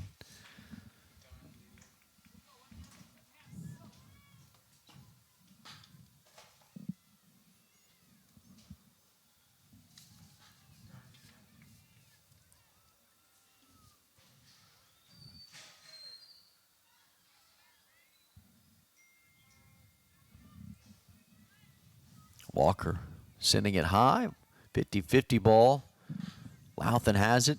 Now tangled up. Got it out to Crowley. So Walker stolen away by Stryker. Now Stryker pushing forward, trying to get it to the feet of Gutierrez. Does she have a shot from here? Back around to her left, creating space, and the goal from Gutierrez has tied it at 1. Wow. Incredible individual effort. The runner's inside, stole the ball back, and then finds exactly the player you want at the top of the box to be able to create. And once again, there's that matchup we've been watching all game. And she gets the better of Ko, just pushing it to her left, and a left-footed strike. Brilliant individual effort. That's a great goal. That's her 11th goal of the year. What a magical one. To somehow get around the All-American and the Defensive Player of the Year in the league in Parker Ko, and then, boy, she put it in a spot where Miller just could not get to it, much like Vela's goal. Just above her outstretched arm, hand. And Gutierrez, with the equalizer, tied the match at 1 apiece. We've been talking about the game starting to trend in that direction. It looked like TWU was putting more and more pressure, committing more and more players up the field, getting better and better support to Gutierrez, and Walker has it stolen away. This is an open game right now, and DBU's got to figure out how to change their mentality back to being the possession team, controlling the tempo, not getting away from what they were able to do in the first half, which is control the game and the pace of it because of how they possess and play with the ball. And they really, credit to TWU, fell to that pressure, and the game's become very open. It'll be interesting to see if DBU can get that control back, or if TWU can continue to find that success. Louthan and Vela back in. Walker coming out, along with Washburn. So to tell you that Benson's going to slide to the outside back. We saw that earlier in the first half. All knotted at one after Gutierrez's goal, her team leading. 11th goal of the season. Bella around Breelove. It's been a great battle all day between those two. Crosses it in behind the goal. Olsen coming back into the game. You see Vela making those runs into those central channels a lot more. As Olsen checks to the ball and drops deeper, you see Vela make those diagonal runs to get into that space in between, which is what created that opportunity just about 10 minutes ago.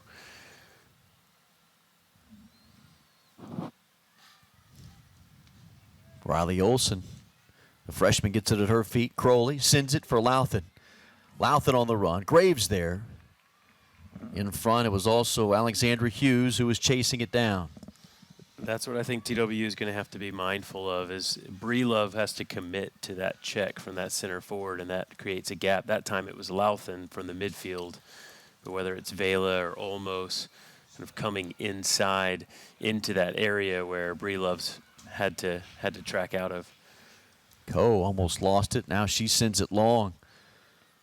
Olsen on Breelove, able to get it outside to Vela. The pace of the game has really increased now, though. You can see it, just a different energy, a little bit more frantic on both sides. Bellinger on Montoya, closing in on Arboleta. Ball rolling towards the corner. It's DBU's on the throw-in. Inside 20 minutes to go. All tied at 1 here in the Lone Star Conference Championship. Patriots scored in the 11th minute from Vela. Looked to be in complete command. TWU started to win the possession battle late in the first half. Patriots have outshot TWU 10-4, but the equalizer from Gutierrez in the 67th minute. Each team's leading goal scorer has scored today. Vela has 12 goals on the year, Gutierrez with 11.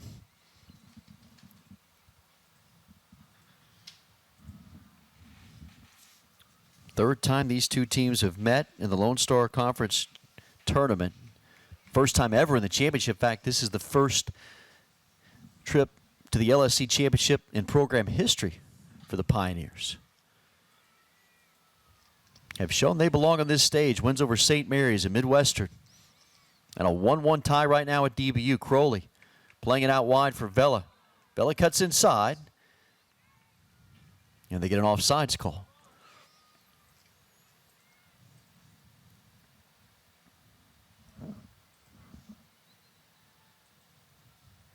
It'll be Hughes. Will step up, and she'll give this, looks like, to Breelove for the free kick.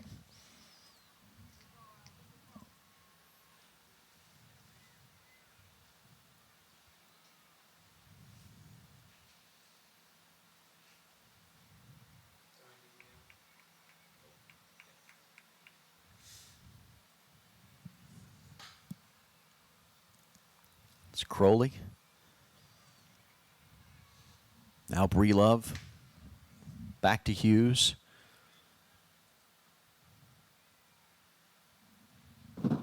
Hughes driving it towards that Patriot sideline.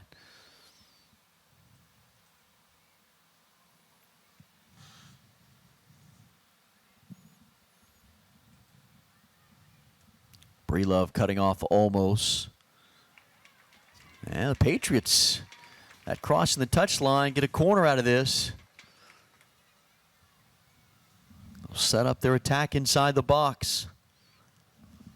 Patriots, one of the most dangerous teams in the country on these opportunities, have scored 14 goals this year.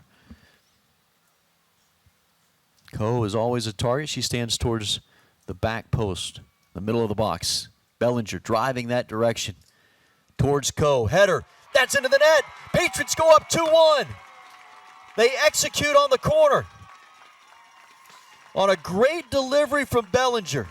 You look on this replay, they had 2 players marking Coe, but she's still able to get her head to the ball and put it towards the frame. Not sure who the final touch is going to be off here. I think it may have been Vela. Looks like it's Looked Vela. like Coe had the initial touch right here. Coe, and then you can see one other deflection, one other hit. Based on the celebration, it may have been McKenna Vela, and if it is, it's a brace today for Vela. I think it was. And DBU retakes the lead. They've scored their 15th goal on a corner chance this year. It's a quick response from DBU. A lot of the times, this stage of the season, those set-piece opportunities, those set-piece moments, so often it is on a restart or a set play. And when you've got someone like Coe in the box who can be so good on her head, we've talked about her on this broadcast already a number of times. She hits back, a little bit of redemption for that 1v1, seeing Gutierrez put that ball in the back of the net on the other end. She has a hand in creating one on her own. Well, here's Gutierrez again. Can she have another moment working around Montoya? Striker inside the top of the box, but sends it just left of that near post. They say it was last touched by a Patriot defender. If it is, it'll be that corner chance. It is for the Pioneers, their first corner of the afternoon. Miller's got to fight that sun. Did not see a deflection on that, but the TWU players were asking for it straight away, and the center official agreed.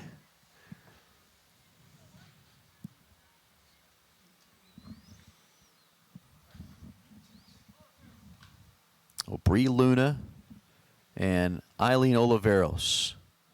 It'll be Luna. Oliveros. Benson. The header. Luna. Crowley. Kicking it out. 3 players involved in a definitely what would be a rehearsed short corner kick routine.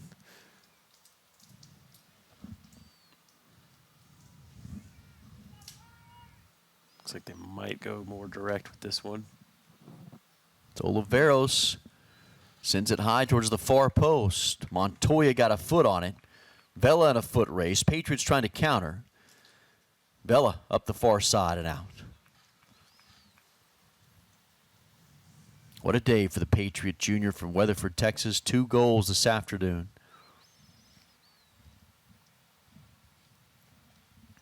Trying to get DBU their 18th win of the year. There's a big foul and a yellow coming. So a card given, and the Pioneers will have a free kick from a dangerous spot. Some strong contact on that. Nice little helicopter type of move to keep it on the other side of Vela. It was just a little over-aggressive trying to come in for that one. Those hurt. Through her ankle. It's Gutierrez.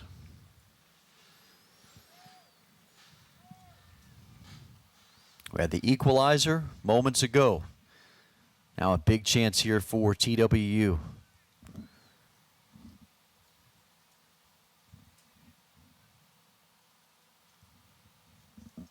Got Bree Love on the back post. 1v1. I wouldn't be surprised if this ball goes into that area looking for her. Tufts on her. Gutierrez spins top of the box, sends it off the post and in. Gutierrez for the second time today with the equalizer.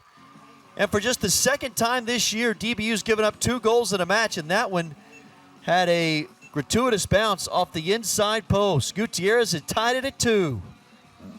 And I fell for the decoy. Bree Love on the back post, not involved there, not at all the intent. A nice short routine there to get exactly who they want to get on the ball. And once again, what a finish that is. Turning on her left foot, right foot. She can do it either way.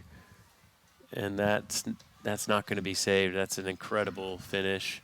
Big time player coming up in a big time game.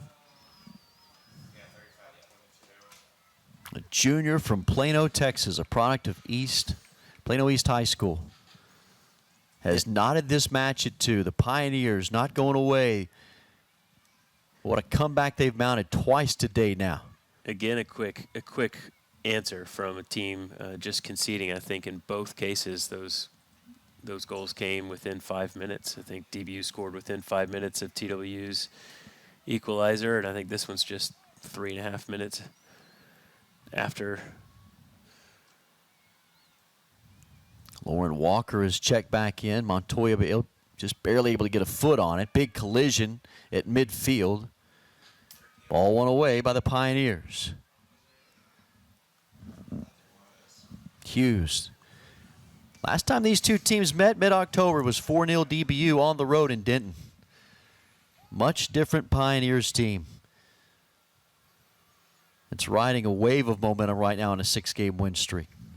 They had posted 5 consecutive shutouts prior to today, as here comes Olsen on Breelove, winning the ball and then fending off Breelove. And the freshman goes down to the ground. Oh, they got to call a foul on Olsen, looks like. As Olsen is down on the ground, going to writhing in pain. It will stop the clock inside 13.5 minutes to go in this second half. Olsen does a great job to use her body to spin off the pressure of Breelove there and then hold her off. Looked like she had done enough to try and win the foul.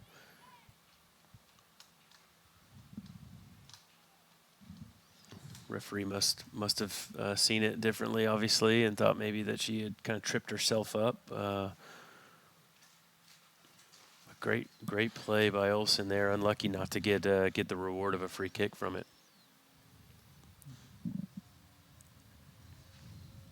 Olsen having a very hard time putting any weight. Oh, maybe that right leg. Olsen will have to come out. Being 10-2, Courtney Pinson, the Patriots trainer.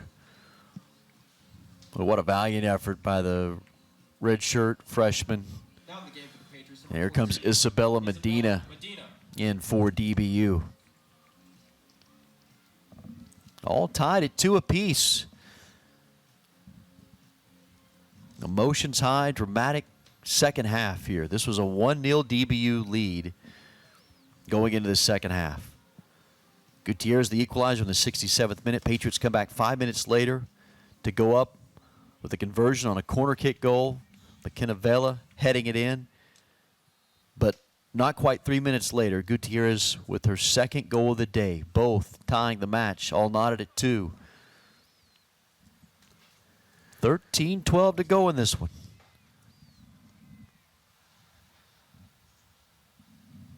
Hughes on the low liner.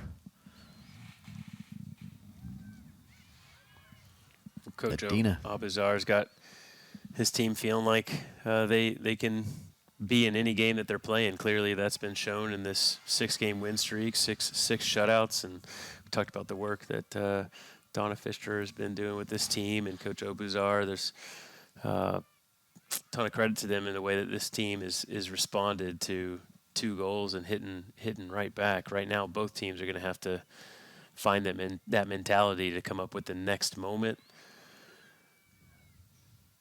Each team with 4 shots on goal up to this point. Patriots have outshot TWU 11-6.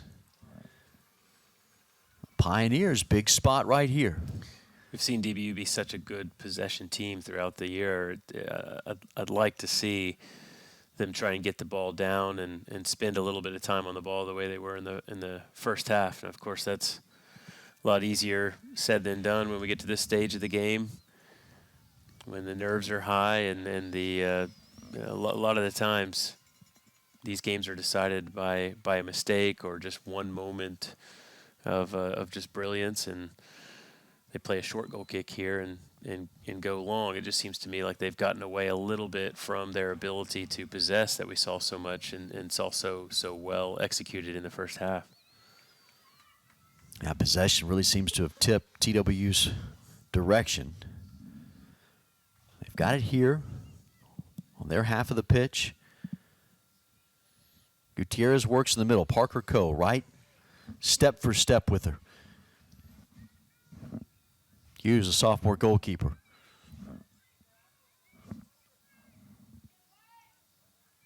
Striker. Now Tufts press again. Striker, she's got space. Gutierrez flanked to her right. Great through ball, looking for Arboleta. Tufts working her towards the touchline and out, and it's going to stay with the Pioneers.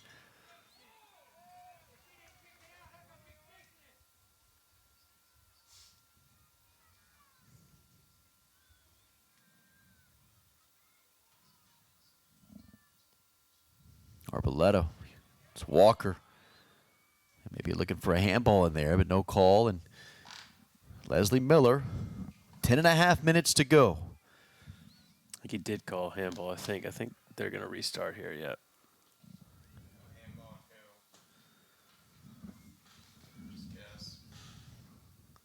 Number... So Tufts.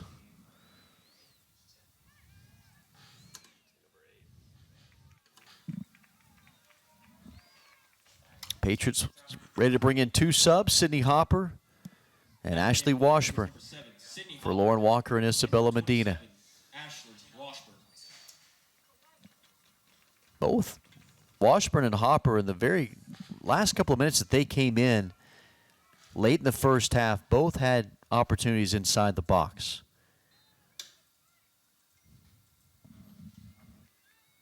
Benson. In for Washburn.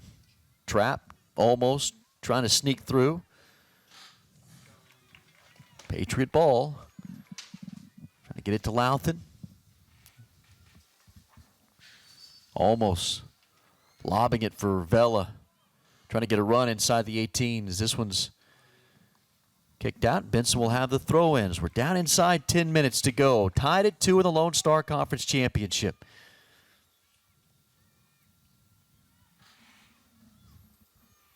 Benson, senior midfielder, stays with DBU, tangled up with Bree Luna.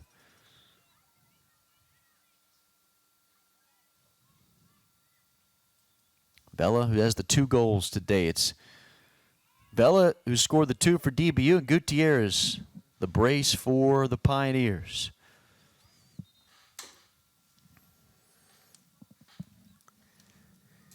Now in the game for the Pioneers, number 5. Jada. It is Jada Arismendi who's coming in. All-conference performer, steps on for Ariana Arboleta. Clock stops with that substitution at 9:01 to go.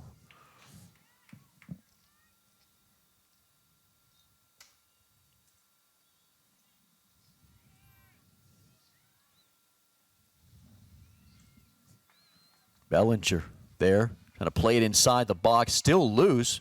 Bella's there on the backside, but Bree Love just driving it out of harm's way. Get it outside of the box.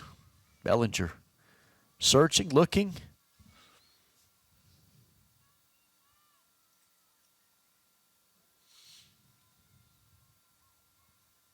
Sydney Hopper. Now back for Bellinger. Bellinger almost was there, but Hughes skies in front of her. Great ball by Bellinger. Good dangerous ball in, just put the goalkeeper under pressure, but she rises to that one. Good clean hold. So important that you hold that one clean. You can't afford to give up a ball but bounce around in the box. It's a good play. Thaxted it around Bellinger. Can they get on a run here?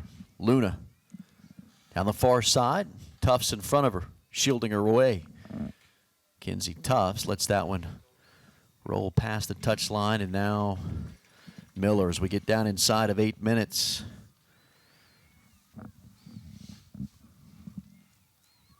Only the second time this year that DBU has given up 2 goals in a match. The other was in their loss to Midwestern State.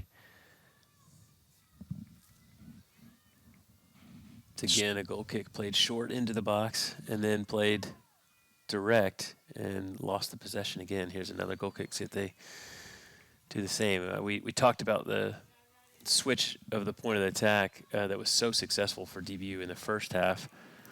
They seem to be getting a lot more direct here. Credit to TWU for pressing higher and putting those center backs under pressure like we talked about they're needing to do. But DBU needs to calm down on the ball, take possession of it, value possession of it. Got lots of time to build. Can they get possession here? Washburn around Breelove creating an opportunity. She powers inside the box, trying to cross that in. Bella looking for a hat trick. Hughes had it and then lost it for a moment.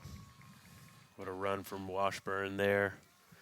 The power and speed to get by, get to the inline and create. That looked very dangerous. That was been a great addition coming in. Looks like playing the center forward. We saw her out wide in the first half. Had some good moments getting the ball forward and holding it up. Miller swings it wide for Benson, who's taken over at the outside back. Almost. Here comes the pressure.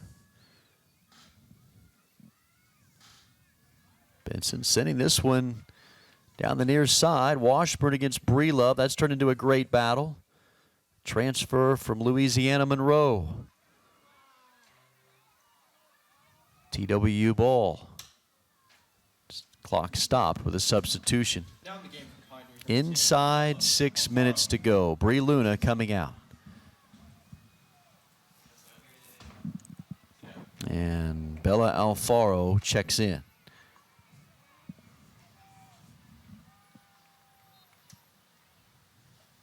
Lone Star Conference Championship on the line with the final 5:50 to go in this one.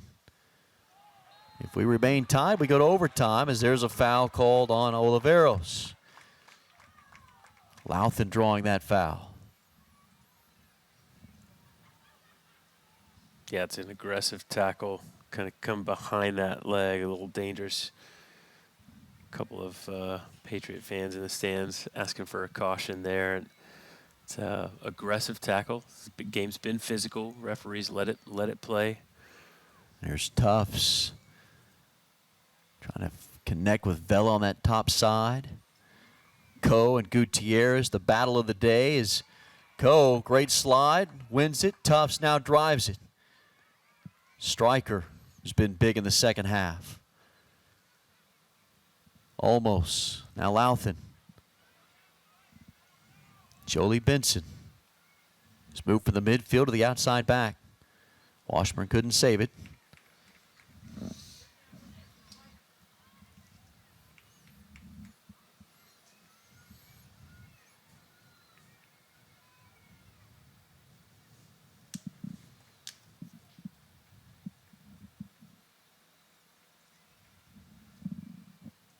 Montoya stepping in front of Arismendi. Louthan up high for Bellinger, trying to get on a run to either Vela or Washburn. Splits both of them. Strong, and Hughes has it.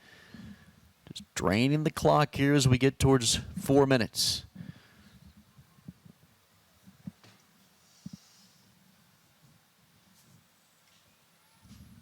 Hughes just walking this back to the inside the penalty box as here comes Washburn. Yeah, a sign that TWU is content, or at least Hughes is content with maybe just taking this game into extra time or slowing the pace here down at the end. Doesn't want DBU to kind of get something, steal something here at the very end. Here they are back on the ball. Yeah, Louthan. Almost great pressure there from Oliveros. Louthan wins it back, being tugged out on her jersey. The foul is called on Oliveros. Tremendous effort from Ann Louthan, the midfielder of the year, to win that ball, and Oliveros called for the foul, and the Patriots with a free kick will be taken by Kinsey Tufts. They're going to take their chances here. They've got everybody forward here, leaving only Benson back behind the ball, behind the taker. This ball is going to go into the box.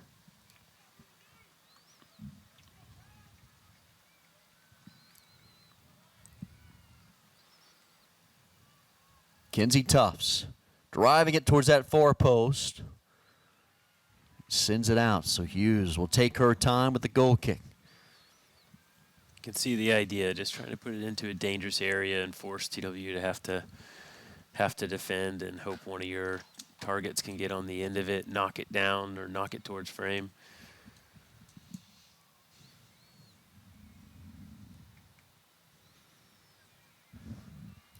Oliveros had to go off of her foot. Almost had it for a moment. Washburn has played significant minutes here in this second half. Benson running, tripped up.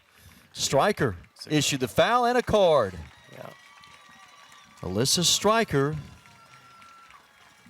junior forward, given the yellow by Kalia Muhammad. Clock stopped, 2:13. Yeah, without that contact, Benson's gonna escape down that line. Looked like if she could have kept that ball in frame, or in play rather, and kind of that late contact. And here's similar, a little further out. If she puts that same ball in play, it probably stays in play in bounds this time. Tufts, good delivery. Coe there with a header, batted around, second chance and out. Looked like Louthan had the final touch there, just trying to direct it, and just couldn't quite contort her body enough to get it across the frame. We're inside 2 minutes, tied at 2. Patriots led 1-0 in the 11th minute on a goal from Vela. Giselle Gutierrez tied the match in the 67th minute. McKenna Vela got her second goal 5 minutes later. As here comes Washburn, stealing it away. It could become a 1v1. Washburn with the magical goal in the 89th minute has given DBU a 3-2 lead and on the cusp of winning the Lone Star Conference Championship. DBU had struggled to clear their end on those goal kicks, and that's another one that just comes right back at them. And not sure exactly how that gets through, but Washburn reacts the best, gets goal side, just able to sneak away. Big aggressive touch in front, and then just able to slot that underneath the onrushing Hughes. Great finish. That's a goal with some hard work behind it from Washburn, and you've seen her in some big moments be a great catalyst to the attack in the last several minutes, and she gets a reward. Ashley Washburn, whose sister Lindsay was such a major part of what DBU conference championships during her time, and now Ashley has her moment in the sun. Her goal may be lifting DBU to a conference title. TWU's been able to respond every time today, but the clock is the 12th man as we get down towards the final 60 seconds. And a 3-2 Patriot lead. 1 minute remaining. 1 minute to go as Washburn has it go off her left foot now. A sense of urgency and a frenetic pace for TWU. Pioneers who've been so valiant today now find themselves down 3-2. Almost clearing it out. Seconds ticking down. They've got to hurry. They got to get the ball forward very quickly here. Breelove needs to play it and then go with it. You got to get numbers going. Thaxton tracking it. This rolls out. Bellinger will let it roll past. It's down to 20 seconds. Skylar Bellinger can take her time here. Let's try to throw this as far as she can towards that midfield stripe. We're down to 10 seconds. Louthan kicks it up and out. The clock is going to run out. And DBU does it again. The Patriots are Lone Star Conference Tournament champions for the 4th time in program history.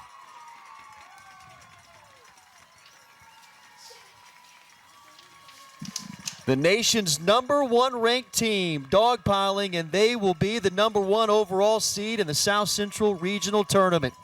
A 3-2 win today on the back of an Ashley Washburn goal in the 89th minute does it. Boy, a valiant effort today from TWU, but the Patriots found when they had to have it, they dug down deep and they took advantage of a costly error and boy, an opportunistic moment. I know you coach Lindsay Washburn, and now to see Ashley and what she did right there. What a moment for her. Yeah, how fun to see that moment for her, and just what a game altogether. Both teams fought really hard. TW climbing back into it twice. This game had everything. It was a lot of fun to watch, and both teams have a lot to look forward to. TW been playing really well late in the season, and showed that they're a team in good form, and a team that has a lot still to play for as they go forward into the NCAA tournament. But what a great game, and great outcome. Yeah, these two teams very well could see each other again. Both will be in the big dance. TWU, without question, one of those top 6 teams in the South Central region. Congratulations to Babek Abuzar squad, the first time in program history that they've been to the Lone Star Conference Championship, and a historic season in which they've won 15 matches. They will be in the NCAA tournament. We'll find out where they are on Monday. And for DBU, they reign supreme in the Lone Star Conference. They win the regular season title and the conference tournament championship. They're the #1 team in the country, and DBU celebrates in front of their home crowd today.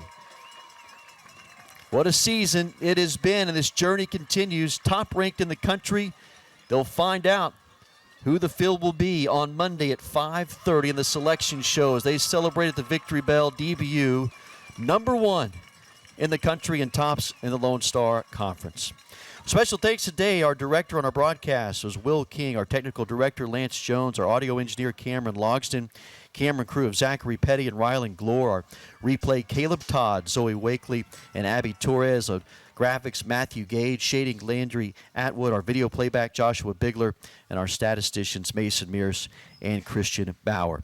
So the NCAA Division Women's Soccer Championship begins next Friday. You can find out this year's field on NCAA.com, and that is revealed on Monday at 5:30 when they unveil the brackets. So for Alexis De La Garza, my broadcast partner Jess Jobe, and our entire crew, I'm Reagan Ratcliffe saying good night and God bless from Dallas, Texas.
Ladies and gentlemen, that concludes our game today. DBU has defeated TWU by a score of 3-2. DBU Patriots are your 2025 Lone Star Conference Women's Soccer Tournament champions. All fans are asked today to remain for the presentation of Lone Star Conference Championship Trophy and the All-Tournament Team Awards. So those presentations will begin shortly.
Ladies and gentlemen, let's now congratulate the teams on their outstanding performance and efforts. Thank the Lone Star Conference and Dallas Baptist University for their commitment and success in administering this year's conference championship.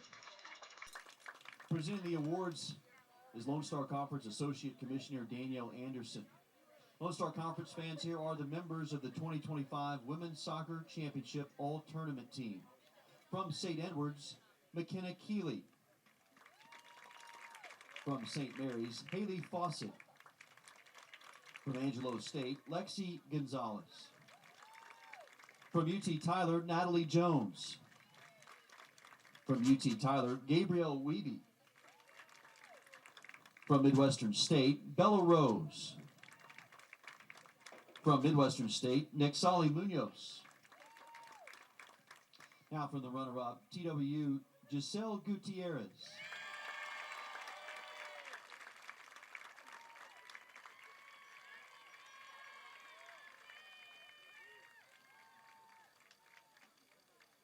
From TWU, Bree Luna.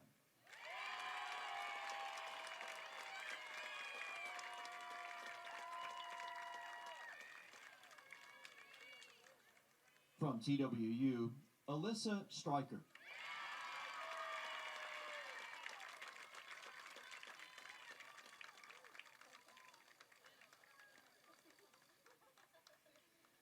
From DBU, Emma Crowley.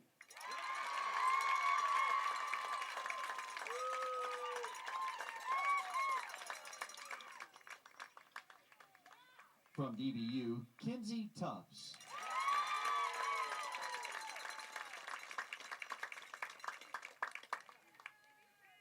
From DBU, Ashley Washburn.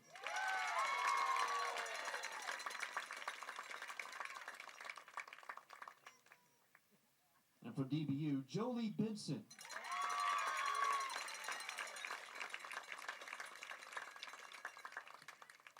And the most valuable player of this year's tournament, she had 3 goals and 1 assist. From DBU, McKenna Bella.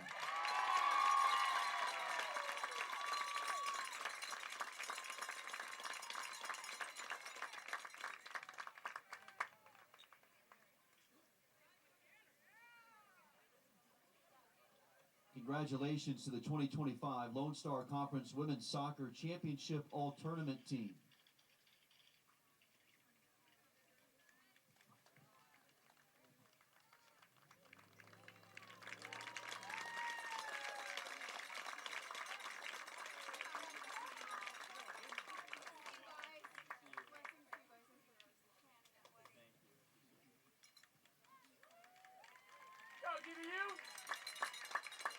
And now for the presentation of the 2025 Women's Soccer Conference Tournament Championship Trophy. This year's trophy goes to the DBU Patriots.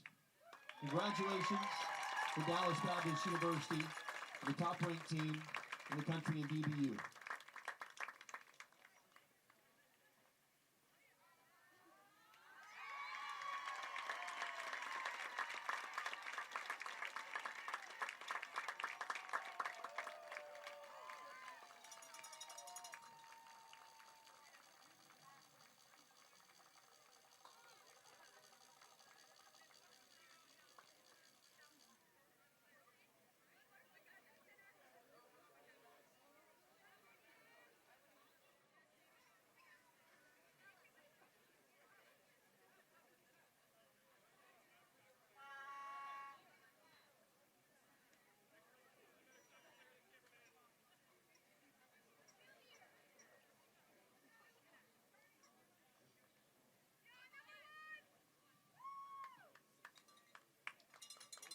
Once again, congratulations to the DBU Patriots, our 2025 Lone Star Conference Women's Soccer Tournament champions, an automatic qualifier for the NCAA Division II Championship. On behalf of the Lone Star Conference, we thank you for your support of this great championship event. Please drive home safely.